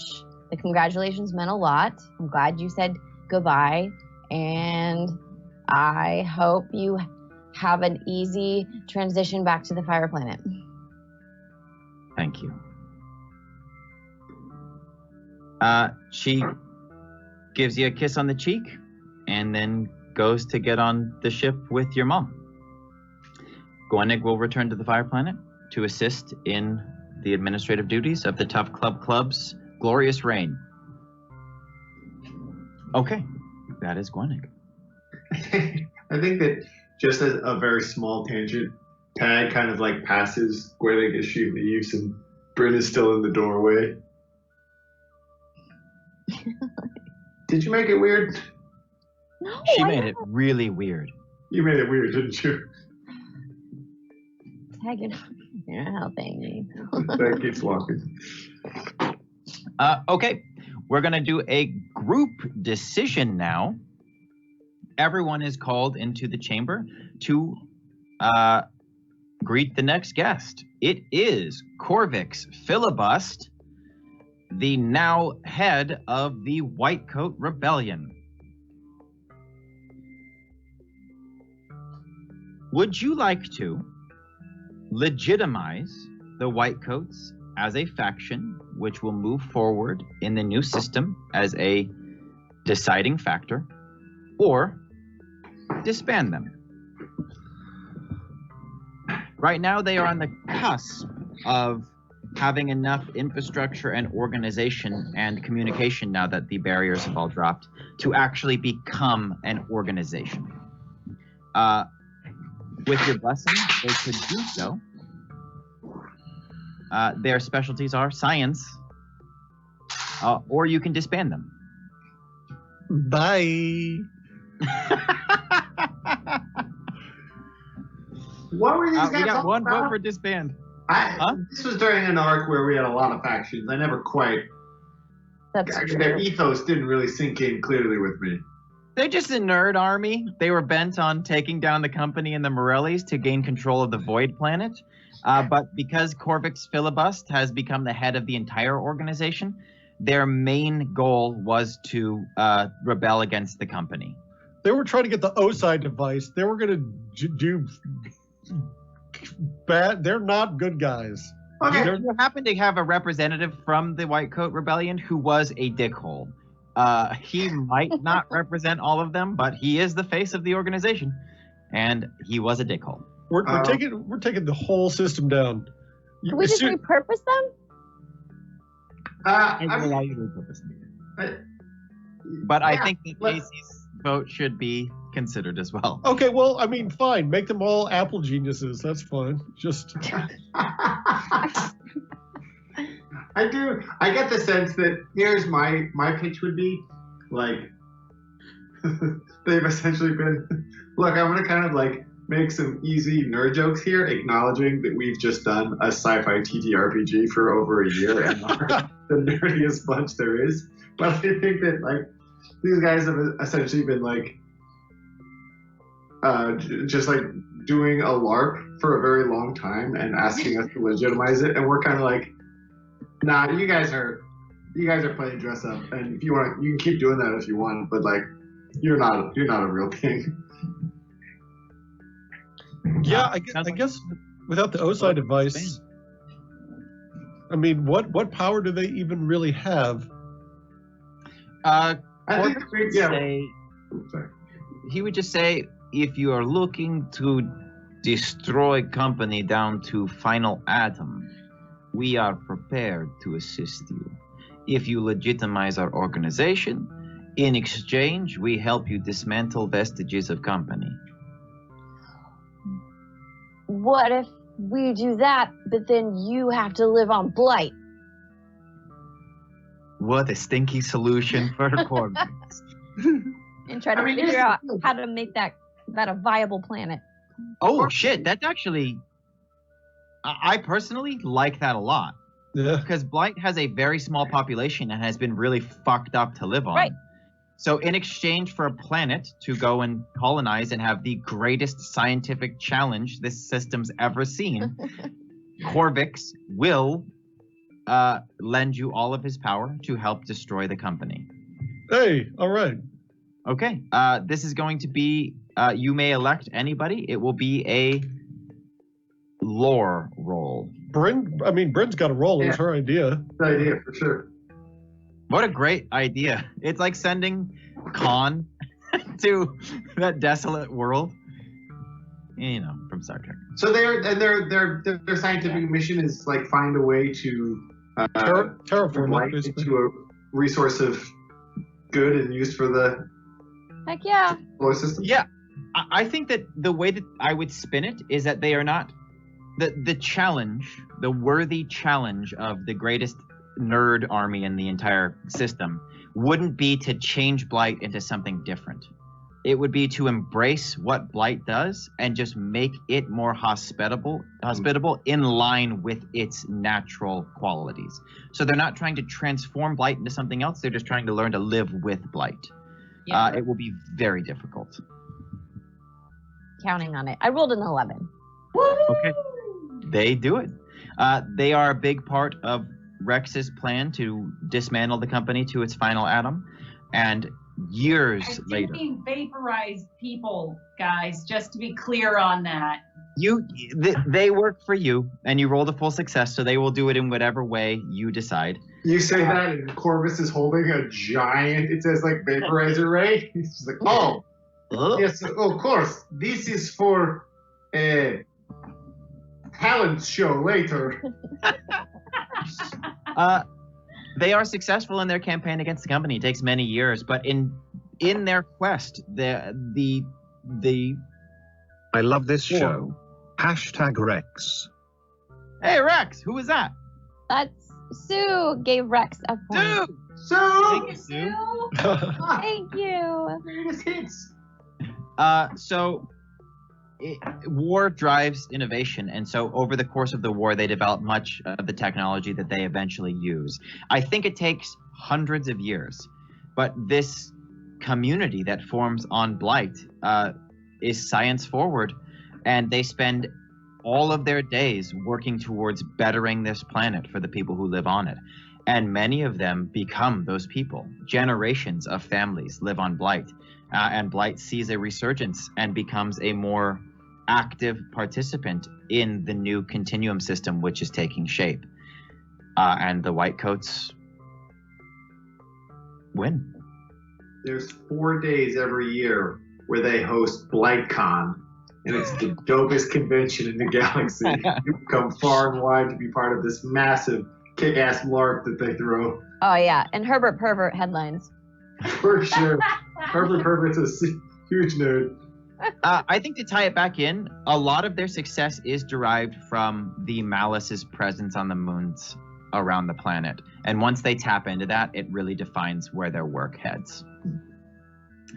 Okay, that gets us the Whitecoats. That is the second to last faction that needs to be decided. We got victory laps, we got NPCs, we've done most of them. Did we destroy the Morellis? What happened with the Morellis? Oh, here's the thing about the Morellis, guys. The second you decriminalize drugs, you wipe out half of their financial infrastructure because it's no longer crime, so people no longer have to utilize their services. Also, I released all that information about my ex. Right. Yeah, between the tax evasion and the collapse of their entire business model, I think They're not doing that. yeah. We will cement that into canon. The Morelli crime family is no more, and no crime family rises in to take their place because of the drastic changes that are happening with the way that the law is being structured and enacted. Crime becomes a unprofitable career choice, so people get into legitimate businesses. Okay, I think that's going to bring us. Wow. Well, jobs that pay a sustainable wage and have upward mobility. Who knew? We're gonna get into. Thanks. We're gonna get into. We're gonna get into one more scene before we get into the victory lap territory. Sam. Jenny makes a special trip after you've been on this planet for months to come and visit you. She's waiting for you in your private suite, and she pours you both a drink. Jenny, hi. Sammy, how are you? so nice to see you. Yeah. How's the private eye game treating you? Well, pretty good. Moving mostly back to divorce and the like, because with everything that you've been doing around here, not much crime. So a lot of domestic, but business is good. Yeah, now only crimes of the heart. Yeah. You coming back to Void, Sammy?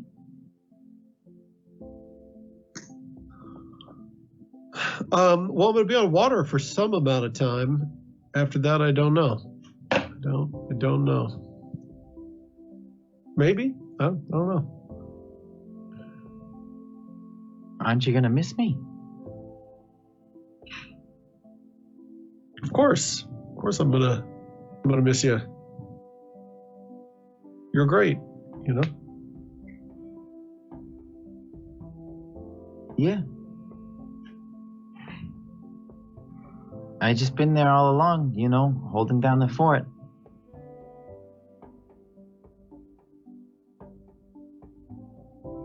Yeah. I appreciate that a lot. I feel like maybe this is one of those situations where my deep sleuth insights are suggesting that there's something I'm missing, Jenny. Yeah, I think you've been missing it for a long time, Sam.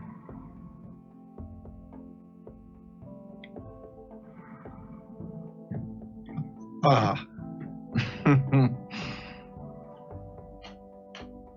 Yes. You know I'm incredibly fond of you.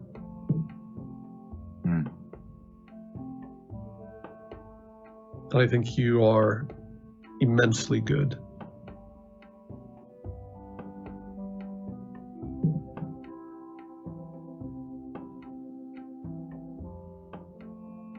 But if you're...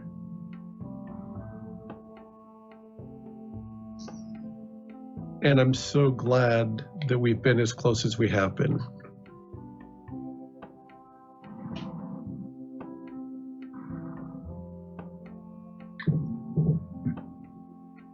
Well, I think I came to say goodbye then.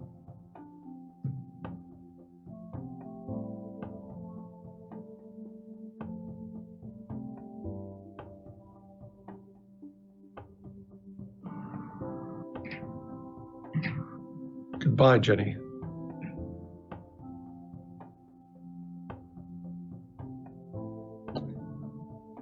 She makes an effort to just give you like a cold handshake, but she can't. And so she gives you a big hug. And then on her way out the door, she turns around and she says,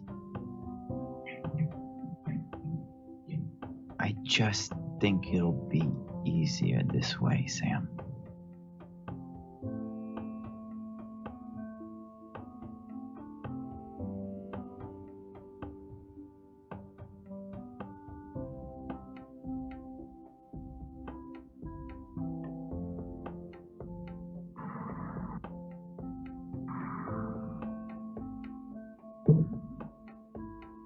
And she turns and she walks out the door.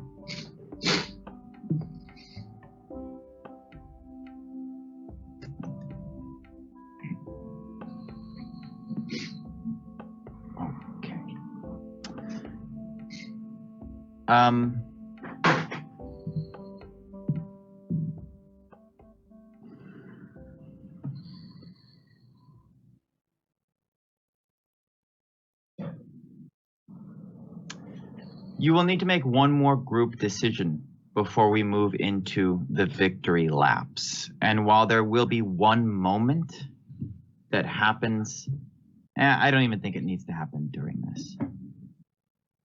Yeah, there will need to be one more group decision that I need from all of you. Over the course of your, I think, nearly a year on the Lightning Planet of dealing with all of the decisions you've had to make and the recesses in between them, this council that you have formed has gained a lot of sway in the Continuum system. So much so that many of the controlling factions, Summoner Council, Parallel Order, fucking White Coats, multiple different industries on multiple different planets, are beginning to lobby that this council remain in control, to see that the Continuum continue to move in the direction that you have set it on. So I ask you, as the group, what would you like to do with this council? Multiple choice or no? You are able to agree and keep it as is, knowing that some of you will be wearing multiple hats. You are able to restructure and restaff it as you see fit, or dissolve it before it gains the title of faction.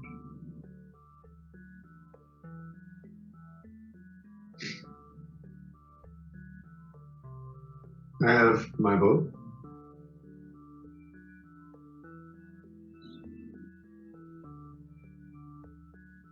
To put a face to this, Kale has returned to this chamber and is asking you how you would like to proceed, as much of the business has now concluded after your year on Lightning.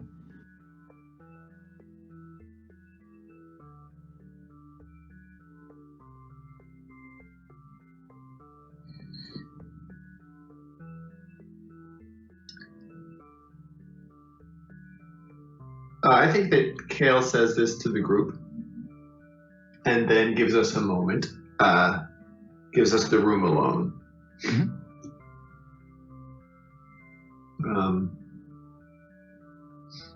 And the room to sort of just a very simple, very subtle color burn where over the course of however many hours we're in here, it subtly shifts from a violet to an indigo to an amber, and so on and so forth, and the colors sort of move about the room that we're in. And Tag, we all think in silence for a while, and Tag says,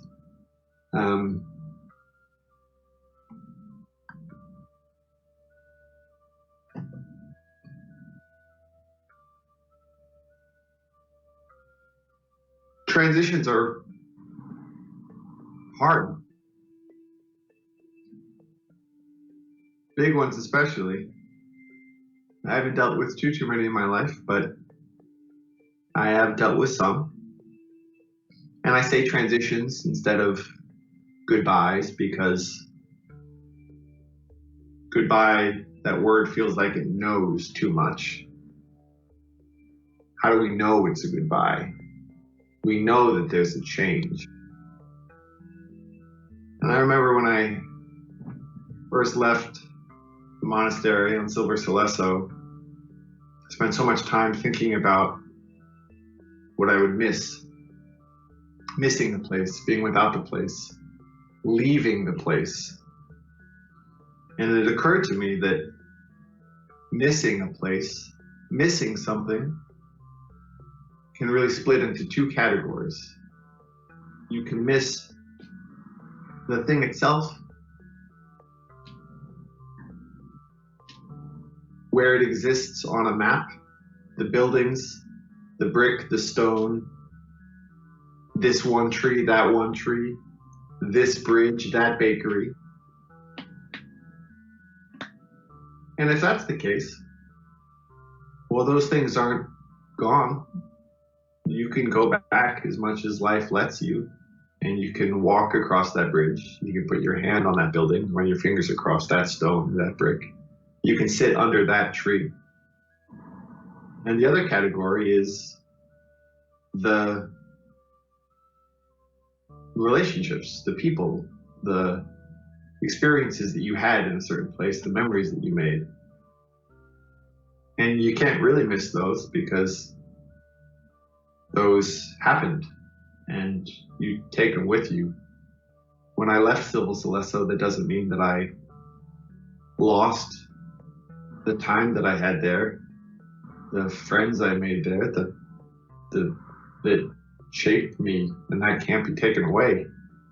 And so as I think about our time, not just this last year, trying to shape the continuum in ways that we thought was for the better, even if sometimes we made mistakes and those decisions were hard. And also, when Sam wanted to see how many flavors he could put into a single milkshake, and we spent an entire afternoon experimenting to find the point at which any additional flavors are undetectable, or any of the million other memories that we had here. I don't want to let go of that. I don't want to lose that. You are my family. But I guess if I take my own lesson, which is hard to do, I'm not actually losing that. The things that we did here on this planet and on many others before, the experiences we had, the friendships, the memories, those are all still there. I still have all those. we will continue to have them as our paths cross as much as we want them to going forward. And this place we can always come to. It's a very long way of saying I have a very hard time identifying when it is time to leave, because I don't want to miss you, because I don't want to lose this. But I have to remember that I won't.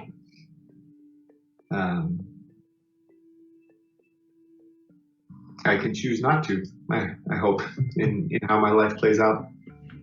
But I don't think that this council, I think it may have, for me at least, run its course.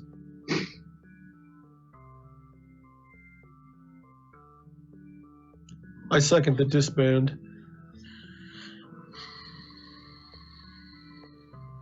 A third.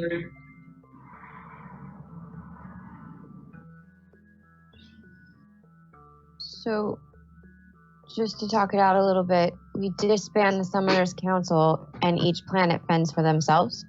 It wouldn't be the Summoners Council. It would be this secret council which has made all of the decisions in the continuum over the past year. It's just now gaining more momentum and becoming an actual institution. It's created enough alliances and steered enough decision making that there are many people who are talking about legitimizing this decision making council. The Summoners Council, the Parallel Order, all of these other factions will still exist as you have set them in motion. This is just about keeping a governing body which has the power to make system-wide decisions.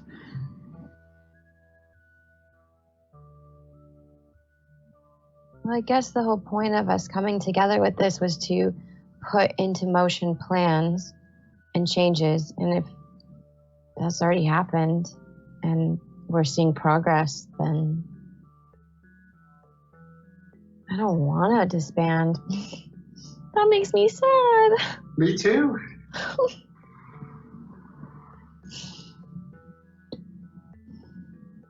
But there's stuff still to do, and we have vid screens, I guess. We can still talk to each other. Well, you guys still have your tooth thing, right? That still works? Yeah. Every time you talk about that, I feel like you condescend to the tooth thing. It's so weird. It's very, very odd to me still. Look, it was like my second day as a parallel. All I knew was wash the feet, give the tooth. Yeah. Do we have to bring up the feet? I don't like the y'all have some weird traditions. Yeah, I told them to loosen up a little bit, okay? We're going to chill out. We're trying to get social media presence going. So you wash knees instead of feet? Like what? All right. Joke it up, Rex. Bryn, you are the final vote. Punch on Rex's shoulder and Tyke breaks the knuckle. Bryn, we have 3 votes for dissolve. Yeah, I'll agree with these knuckleheads. Let's do it. Okay. So Kale pulls you aside later that day, Rex, and you tell her that you will be dissolving the secret council now that all of the main business is complete. She says it will take a short amount of time, but that she will be able to oversee it. And she brings up again her request. And she says, over the course of this year, Rex, I've done exactly as I said. I weighed in on no decisions, colored no meditation, and did nothing to waylay or disrupt any of the progress that you've made. I agree with every decision you followed through with, and I too would see the company burn. It is my request that in payment for my service, I leave this place with all of my resources and all of my people, and that I am beholden to no one. Rex, you must now decide the fate of Executive Kale. If you decide not to grant her wish, you will need to tell us your alternative.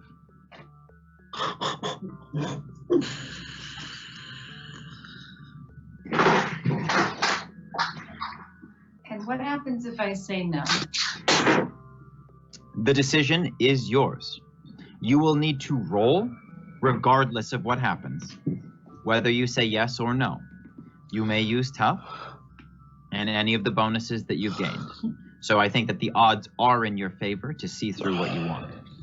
But you are more than welcome to say no. She is coming to you, and she is not demanding this. She has witnessed you restructure the entire continuum system.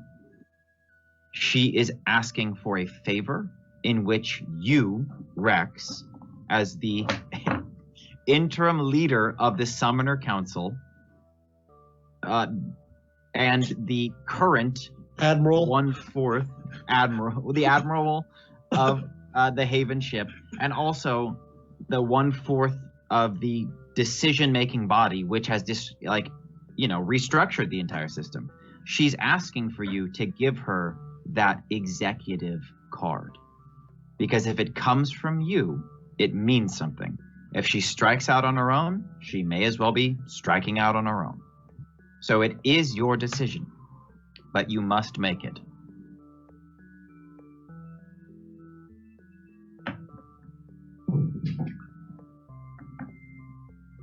Still don't trust you. I wouldn't if I were you. But Rex, after all this time, I think I can finally say that I trust you.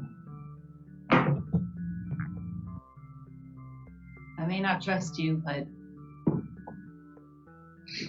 I do owe you. Okay. Okay. Roll plus tough. Ooh. That's a 10. Okay. You release Kale. She helps you, as she promised, dismantle this council and ensure that no one will be able to capitalize on the power that it wields. I believe that would have been a big sticking point for you guys, which is why you would have disbanded it. And so she ensures that it will not be able to be put back together by somebody who wants its power. And when the day comes, she takes all of her personnel and all of her resources, and they get onto a really dope fucking frigate that used to be under the employ of the board, but was taken from them when you dismissed them.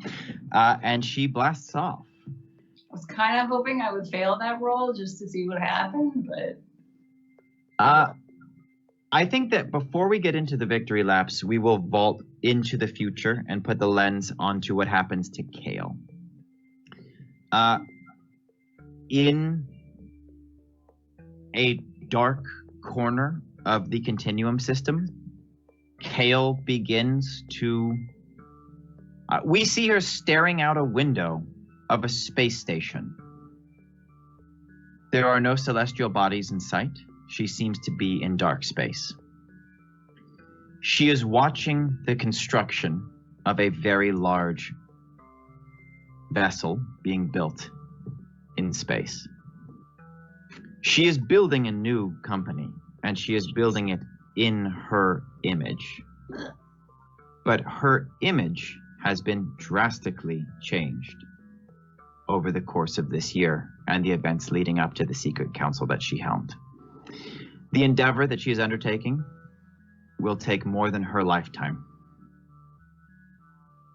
But she believes that there will need to be balance to the scale, and there will need to be a system of control. And over the course of her final decades in dark space, she sets about creating that. Dun, dun, dun. Which brings us to what I believe is our transition into the victory lap for your characters. For chat, I told each of the players that they would have complete control over what their character did at the end of all of this. But I did ask that they keep an open mind so that they might incorporate some of the decisions that were made over the course of the session. But there is one more scene that I will ask for before we begin. Once Kale's personnel are gone, you all spend a final couple nights in the empty retreat. And as you are all packing up to leave, Sam, you are approached by a visitor. It is a Void Spriggan. They are a late arrival and sad to see that the council has been dissolved, though the information they bring does not require the weight of that decision-making body. They approach you, Sam, and they say, "Oh, hey," just to be clear, not Puck. Just so my impression, it doesn't give anybody the wrong impression. Not Puck. "Oh, hey, I'm happy I caught you before you left." What can I do for you? Well, I can see that a lot of important stuff is going on, and I don't want to be a bother, so I'll just cut to the chase. I knew Puck. Okay. I didn't know him personally, but the life force of the Spriggan is felt through all. We know that Puck, well, we know. There's a lack of resolution that's itching in the back of all of our spirits. Because Puck is lost.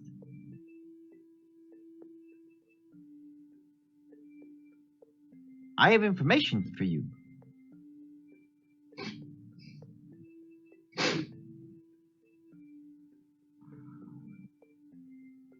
Puck can't be recycled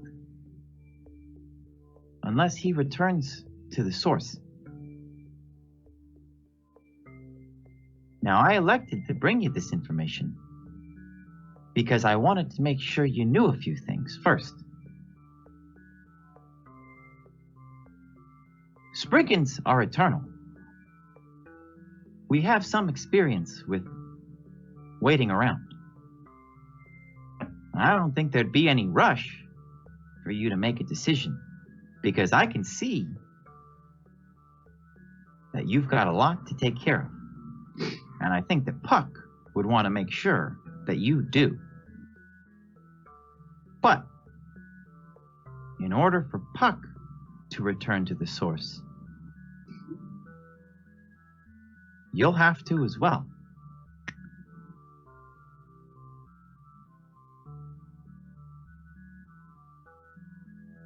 Okay, that's all I had to say. Well, good luck, mister. Looks like you got a lot to take care of. And the Spriggan waits to see if you have any questions. I don't want to cut the scene off early. Just to be clear, I'm assuming it's like the recycling process means what I think it in terms of. Okay, yeah. Yep. Okay. Bye. And they disappear.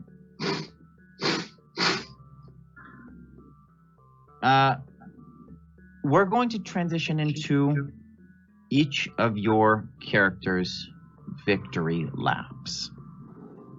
I have an order that is admittedly arbitrary. So if anyone would like to go first, please feel free. I'd like to know,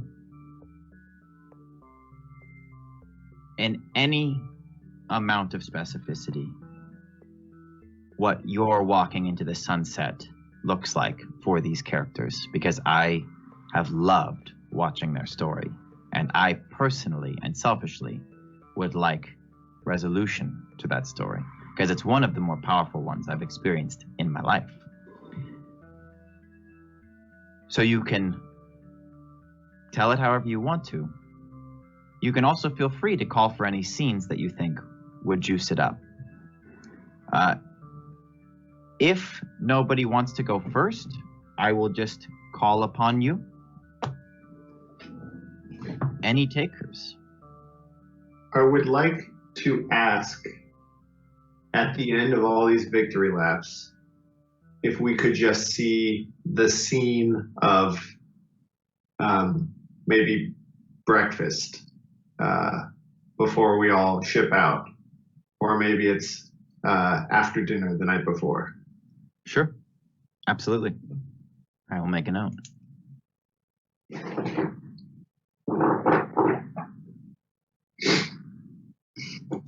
Any takers? I'll go. Okay.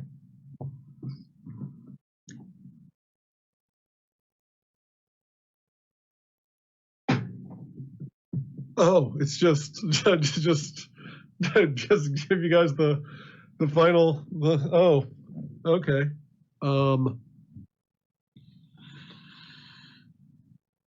So the council stuff resumes, and oh fudge. Okay.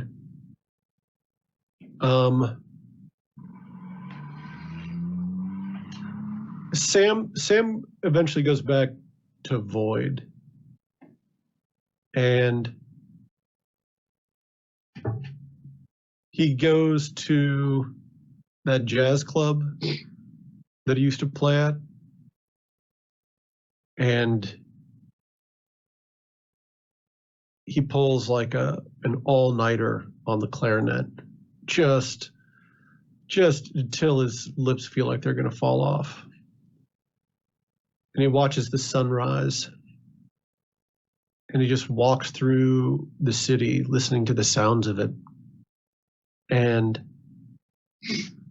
he's just like, he cleans out his whole bank account, and just every time he sees anybody on the street, he buys whatever they're selling, or if they're asking for money, he's money in there, just everywhere, buys everybody's lunch, just cashing it all out.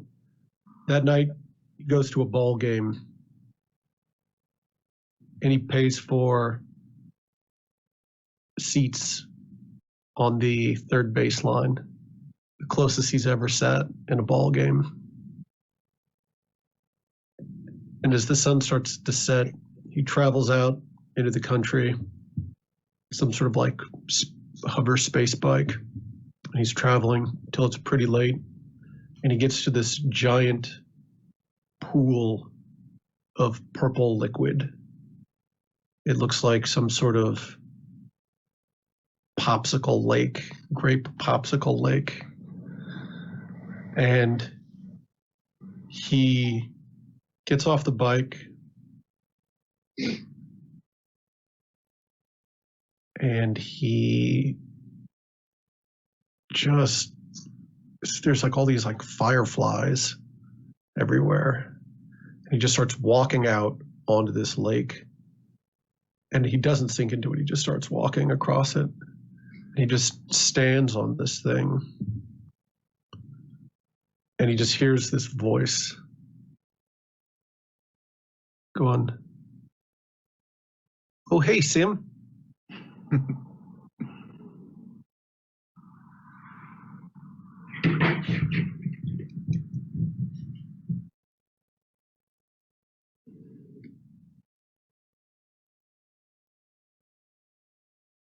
Okay.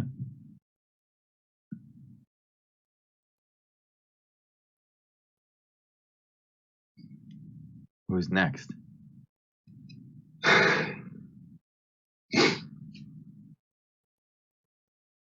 I'll go. I'd like Tag's victory lap to be a scene with Bryn, please. Absolutely. Where and when? I'm going to set it in this lightning. I keep losing the word. Like cathedral. In this council place building we've been in. I think it's like after a day of we've had meetings and like some stuff it was just like a tough day, and we took food back to her room, and we were eating there, and I had a bunch of papers, and we were still like going over stuff and brainstorming, and at a certain point a memory popped up, and we started to sort of reminisce and talk about a thing that happened, and it gets later and later, and slowly we sort of lose track of we never say it, but we kind of realize we're resigned to not really doing any more work that evening. It's just become an informal little social visit, a little stay up late chat moment.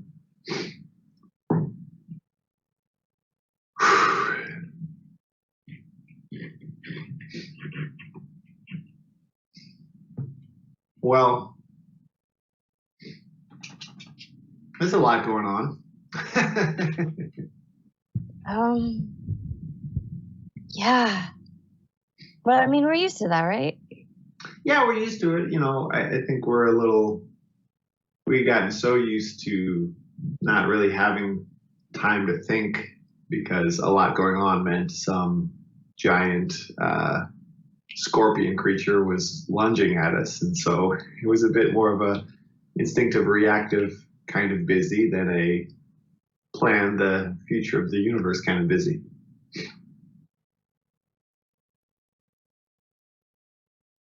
I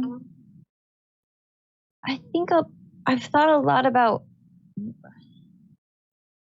what we learned on Silva Celesto and how parallels don't really get a decision and how kind of messed up that is. And I pull out the tooth out of my pocket. I don't want to force you to be my parallel. I mean, I love having you as my parallel, but I want it to be your decision. And I know your dad now is kind of a summoner and you might want to serve him. And I adore you too much to hold you hostage as my parallel. So, and I just put the tooth down on the table. I want that to be a decision that you come on your own, not because you're forced to do it. Do you think I've been forced to be your parallel? Well, in the beginning, for sure. And then we just kind of got thrown into a bunch of stuff and we never talked about it. That's true. Okay, well, thank you. Thank you. What's your plan? Oh. Be a summoner and what? I don't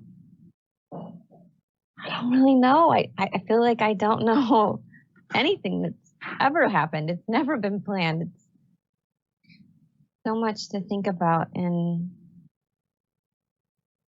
kind of exciting to not know, I guess. Sure. I'll go back home for a little bit, but I can't stay there for very long. There's too much adventure to be had.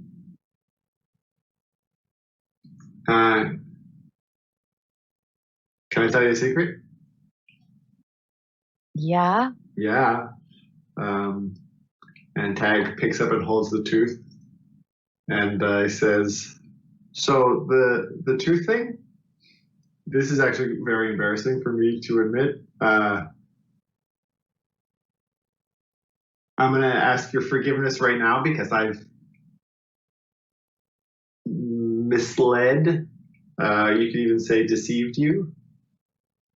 This is my tooth, actually." He opens his mouth and it shows in the back he's missing a tooth. He's like, "This was just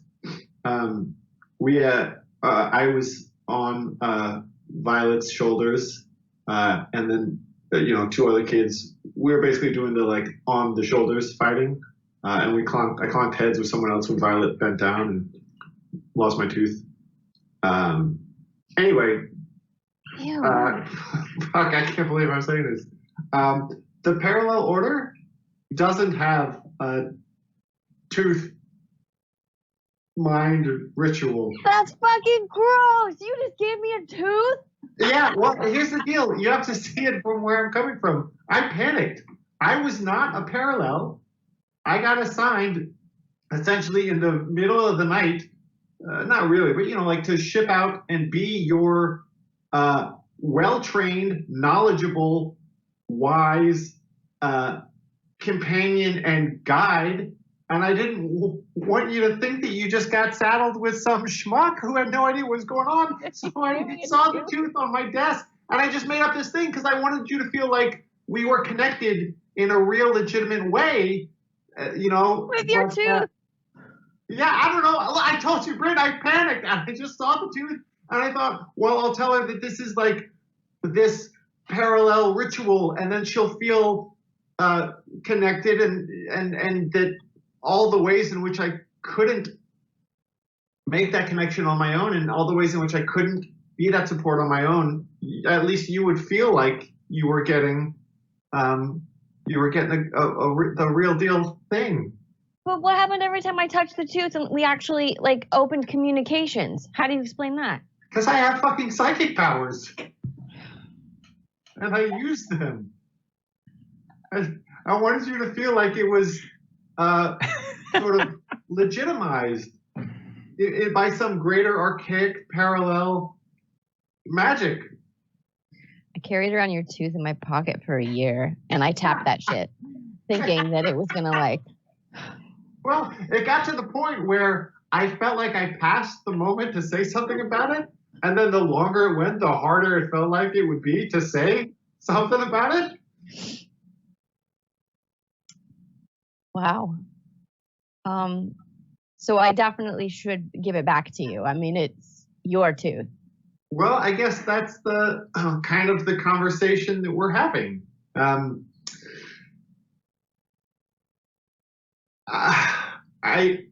don't want to make my knocked out tooth into some great metaphor standing in for our future, but if you forced me to, I guess I'd say that one of the things that I've learned is that my connection to you, my sense of duty, of obligation, of loyalty, doesn't come from an assignment as part of the parallel order. That I can think of no greater honor and joy than to serve as your parallel as long as you will have me. Really? Yeah. Yeah, I think we could get up to some fun. I mean, it might be dangerous. I can't guarantee your safety. If you could, I would be far less interested in the position.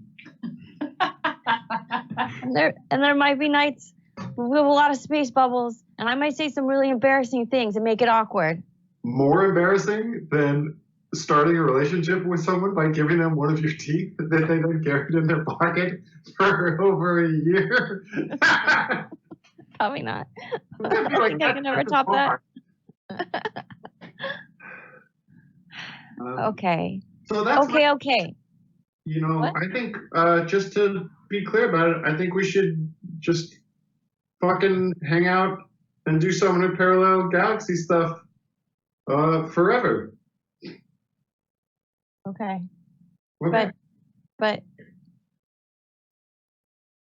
okay. But it's your free will and your free choice. And you can leave at any time. I mean, it would kind of fuck me over, but you can leave at any time. Okay, well, when you say it like that, it makes me feel like a kid this time. It makes me feel like I would fuck you over.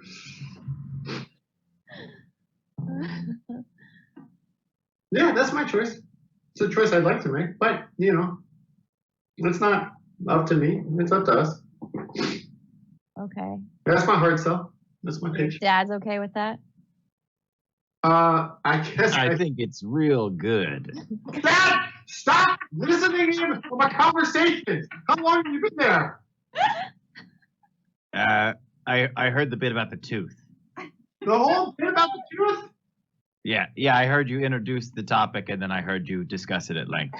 Dad, you're embarrassing me. He's like, I think he got the camera. Hey, this is a big moment. Dad. Okay, so tag remains Bryn's parallel. Is there any other beat that you want to end us off with, or just knowing that Half Dad is videotaping the conversation? Okay. Rex? I'll go next. Okay. I will ask for a specific scene, but not just yet. Okay. I think what happens after Rex decides to let Kale have her money and her power is that she and Tara have their first huge fight.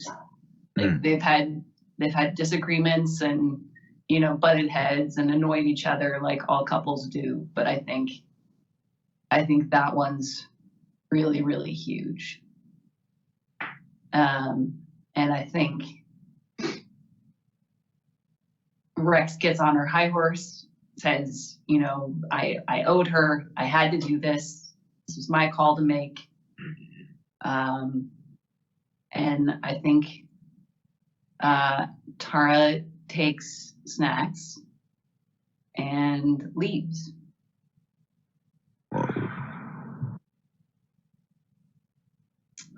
And I think it's some time, I think some time passes where Rex really throws herself into her work and is, gritting her teeth and trying not to punch as many of these, floofy egghead summoners as much as she can.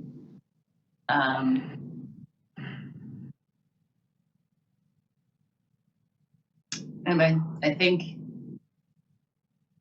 things have finally calmed down to a point where even though she's working as much as she possibly can, and in her moments where she's not trying to hold the world together, she's, punching walls and crafting new weapons, that one day she just walks by a kitchen and she smells cookies baking. And it makes her think of how much she missed the pot.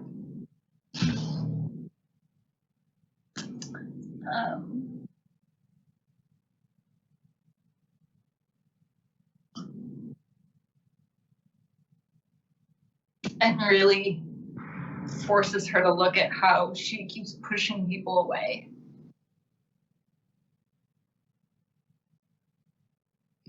And I think really quietly, without telling anyone where she's going, she just gets in a little ship and heads to Bloom Planet. And then, next thing you know, she's at Tara's door again. Pretty much right back where they started. And I think that's the scene that I'd like to do. Okay. What do? You knock or you just walk in? I knock. Okay. Tara answers. She doesn't look too surprised to see you. And she says, Sorry, you should talk first. Sorry. "What are you doing here, Rex?"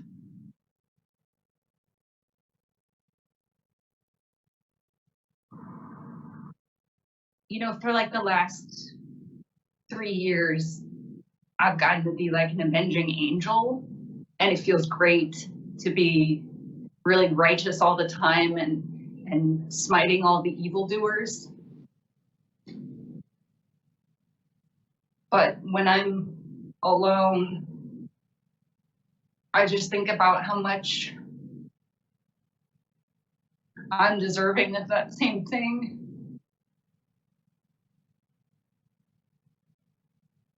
And being with you made me feel like maybe I was deserving of more than that.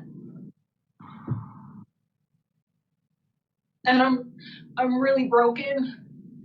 This is the most I've talked about my feelings in like a decade. And I want to solve most of my problems by punching. And I don't think that's gonna change. And I'm probably still gonna be really bad about talking about my feelings.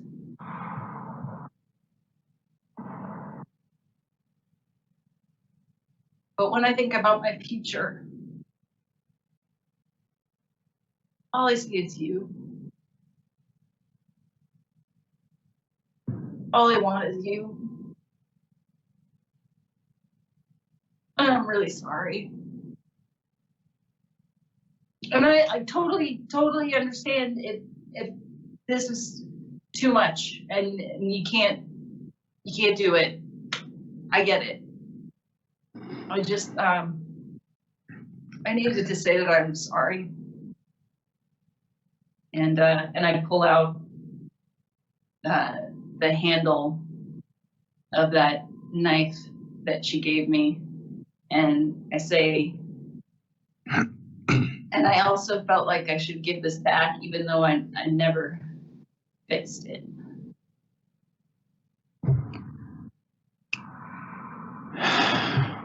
Rex, I told you that it would be a tightrope walk, and I asked you to stay on the rope and not fall off. And I asked you to put the needs of the many in front of the needs of the few. But that's not what I wanted. And I realize now that at the end of everything, no matter how far I fall or how Kale-like I become, when it comes down to it, you'd burn the world to protect the people you care about. And what I should have told you is that you were gonna fall off that tightrope, but I would be there to catch you when you did.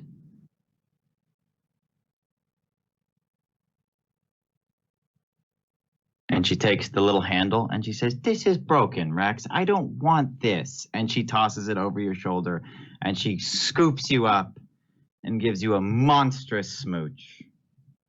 And in the background, you can hear Snacks going. Snacks is fat. It's like too many treats for the dog fat. And she says, don't start, Rex, okay? But she 100%.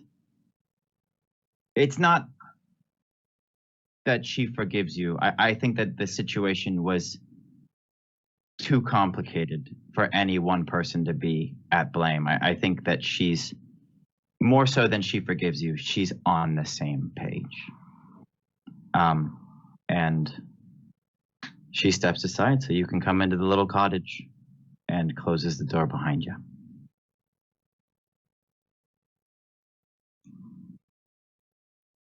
Bryn. Oh man, okay. I'm gonna go through a lot, skip a little bit further, and I would maybe like a scene at the very end. Please do. I think Bryn goes on epic adventures with Tag, and for a little while, I think maybe 10 years down the road, she decides that she's seeing there are children on fire that do have a little bit of magic, and she wants to start a school where she can teach them how to funnel their magic and work with it. I think her and Gwynnig have been awkwardly flirting for 10 fucking years. And finally, one day, she just couldn't take it anymore. And she marches right up to Gwenig and she grabs her face. And she's just like, damn it. And then she kisses her. She pulls away and she's like, I totally remember what you taste like. And she says, you keep making it weird, Bryn. you love it.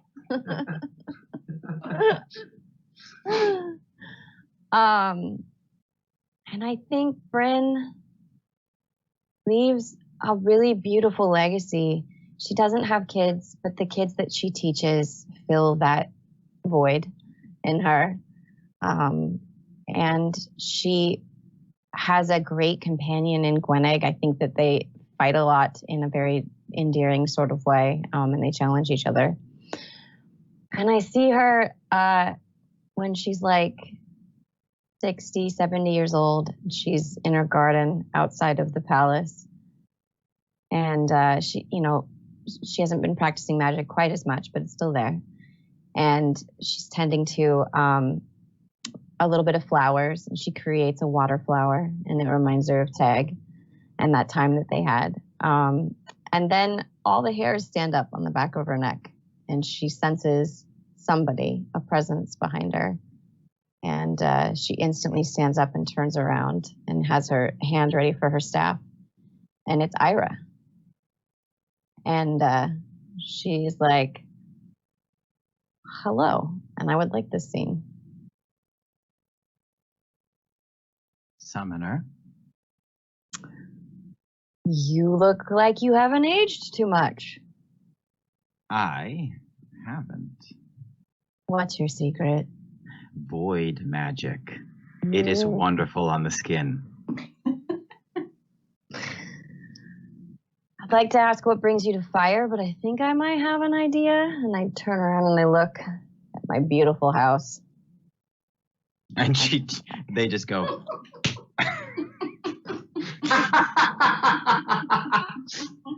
I grab my staff.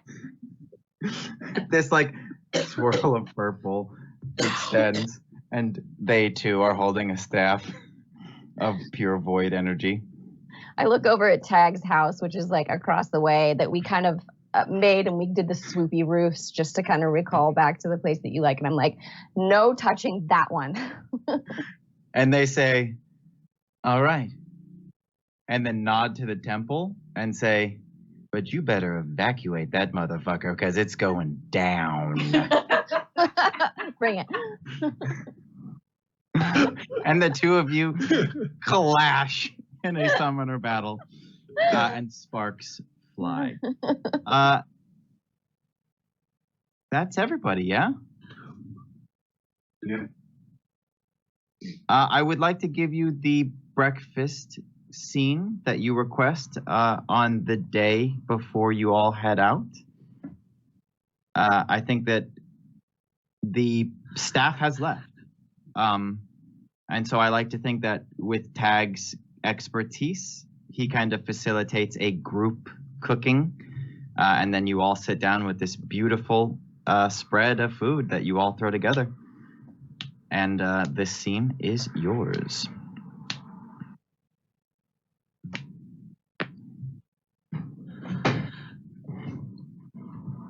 Is this fresh squeezed? This orange juice tastes fresh squeezed. That's nice. It's the pulp. A lot of people don't like the pulp, and I feel like there's a difference between pulp straight from the orange and the manufactured stuff. Mm-hmm. It's like I can taste the difference. It's like there's like I don't know. It's like less tenderized pulp off the It's grinder. actually sawdust in the manufactured stuff. It's sawdust. Oh, Wow, really? Yeah, That's I mean, it's disgusting. more Is that- uniform than pulp. So oh wow. Wow, The yeah. thing that you get access to all sorts of great information with that high company access. Just oh yeah, and all those places where you're buying coffee for like $8, that costs them 12 cents. yeah. I mean, you saw the pot at my old place. We brewed our own, but I'll tell you, I was never much of a coffee drinker, but some of those void nights, like when we had a putrefying body in the center of your office, that was the night that really those cup of coffees hit.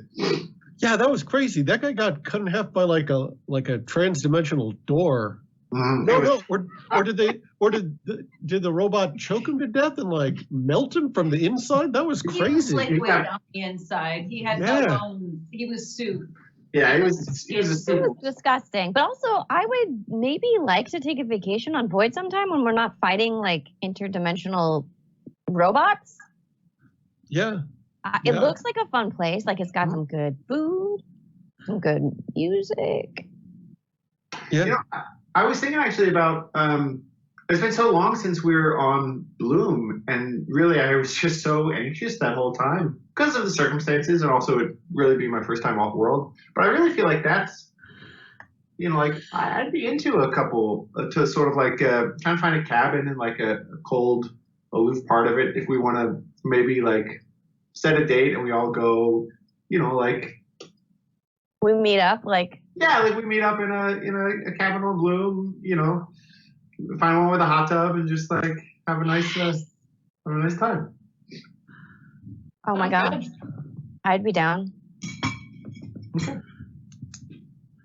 It's gonna be weird not, seeing each other every day because Really we weird. work together. I just thought, Right. I don't know, having something to knowing that something was on the calendar. Yeah. You gonna? I feel like I'm eating all the pastries. Is anybody else gonna? I just want to make sure that everybody gets. I'll take an end piece of the almond one. Yeah. Yeah, no, I just want to. I Just know. give it a little and reaches and just kind of like tears it off. I think that the camera pulls out of this scene with all of you talking about the pastries and sharing them. And then we see a very similar table with a very similar spread and all of these faces around it in a cottage on Bloom. And then I think we see a montage over the years as you always all make an effort to get back to the same place and see each other. And as time goes on, there are fewer of you who join. But until you're old and gray, for the most part, you always find your way to the table. And as the lights begin to fade, the last thing we see is the Continuum sitting on a throne made of light. And she is clad in her armor. Her wings are extended.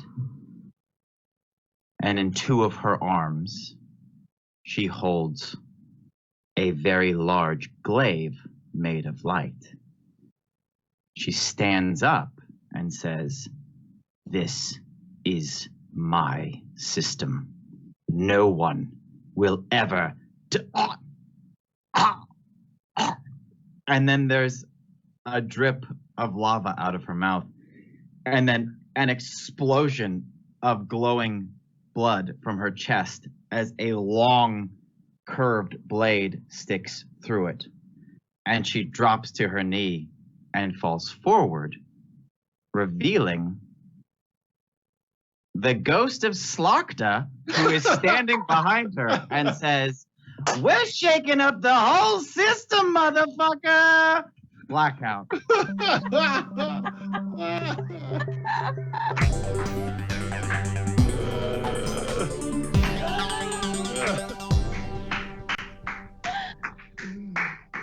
Oh my goodness. Ooh. Yikes. God. Congratulations, everybody. We've done what very few people do and see a very long campaign through its end. And I think it was one of my favorite conclusions for a campaign that I've ever had. Yeah. Yeah. Especially knowing that we went in with no ending. Hmm. I was never afraid. Thanks, guys. Yeah. So, yeah. It's like you could count it on one hand. Long campaigns that get finished. Yeah. Yeah. Like Or with that are like just this satisfying to do in the first place. Right. Pretty. No, I don't say this to pat ourselves on the back. Well, I do say this to pat ourselves on the back, but yeah, like you said, we had no idea what was going to happen coming into this, and I think it really is a great testament to the bond that we have as performers and players and storytellers that what happened tonight. I'm a big fan of this group and this story. Yeah. Me too. Did anyone's final scenes change based on what happened during the rest of tonight? Mine did, in the sense that I didn't. It was when we talked. I don't remember what it was, but we talked earlier about the tooth tonight. When did it get brought up?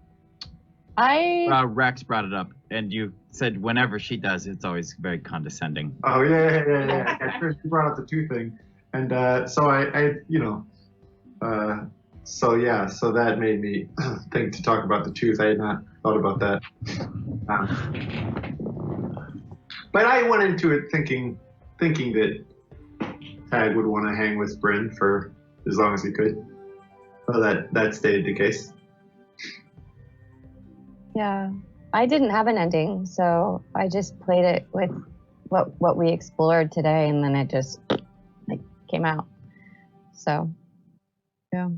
one adjustment or one clarification that definitely came out of this is that by the time Sam went out to the lake, he was old. Just like one of those things of cycling it around. And I would be curious if at one of late in those retreats, if I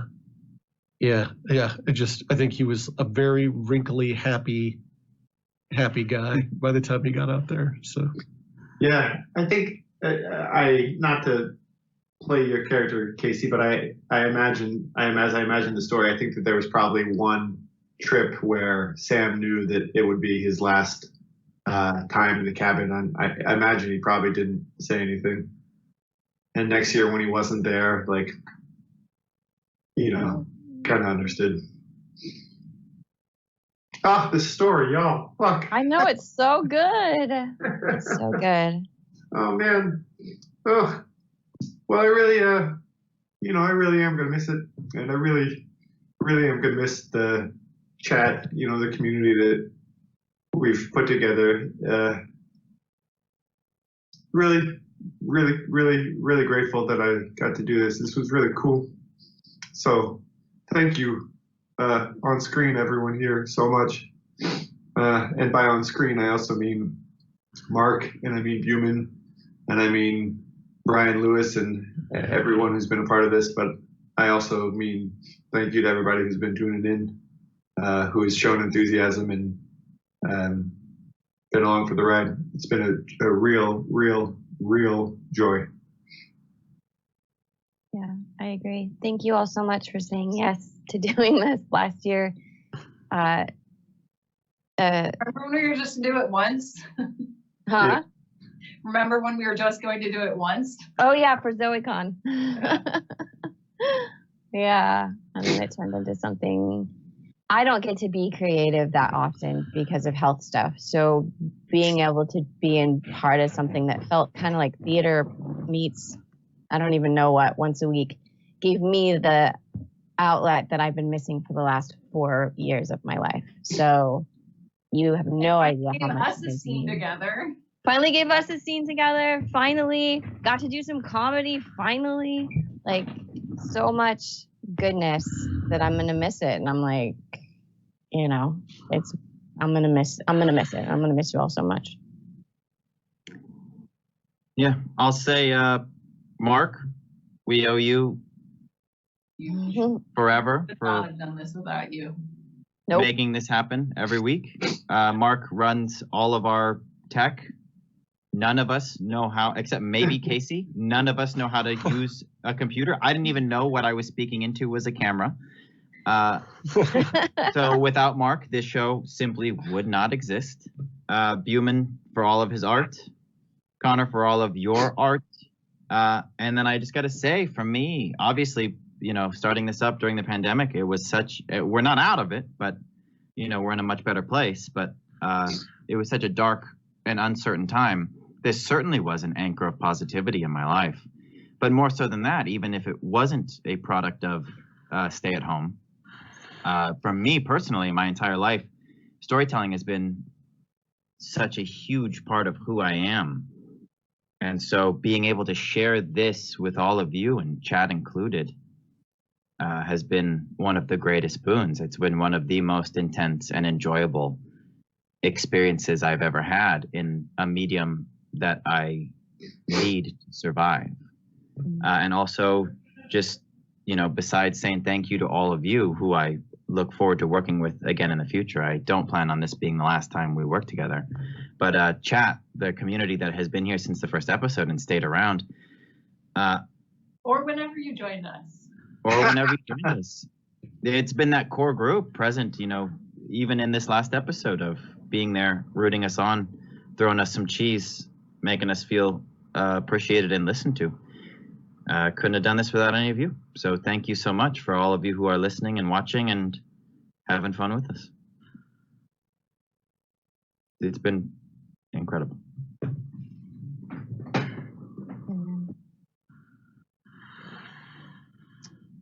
Wow. Good game, guys. Good game. GG. GG.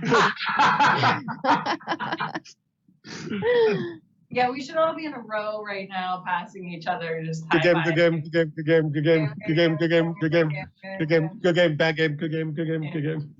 Or you suck, you suck, you suck, you suck. Oh man.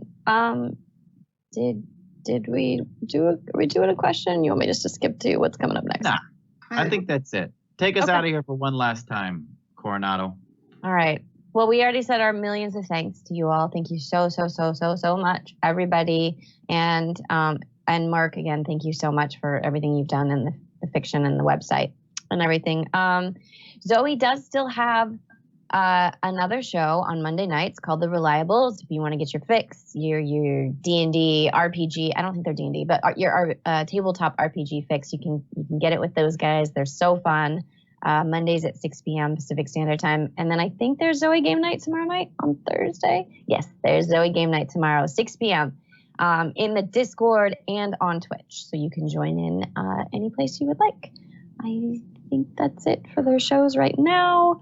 I don't know what else we will all do. It's all kind of up in the air. We might have something in the works at some point. So just keep your eyes peeled. And thank you Go all check so out much. Lady Death Squad at the Oh, Crowd yes. on Twitch for your Go if check you out- need a fix. Thursdays at 6 p.m. And as always, chat is saving our butts by pointing out that there is Renew Zoe going on right now, and that there is a Kickstarter for Zoe Yes. as well. So please show them some love. They've been so supportive of what we've been doing, and we so appreciate them. Amen. Yeah, and this is a bit redundant, but definitely if you haven't checked out The Reliables, it's a really good time. It's within 30 seconds of clicking on, you'll know that you're in good hands. So Oh, okay.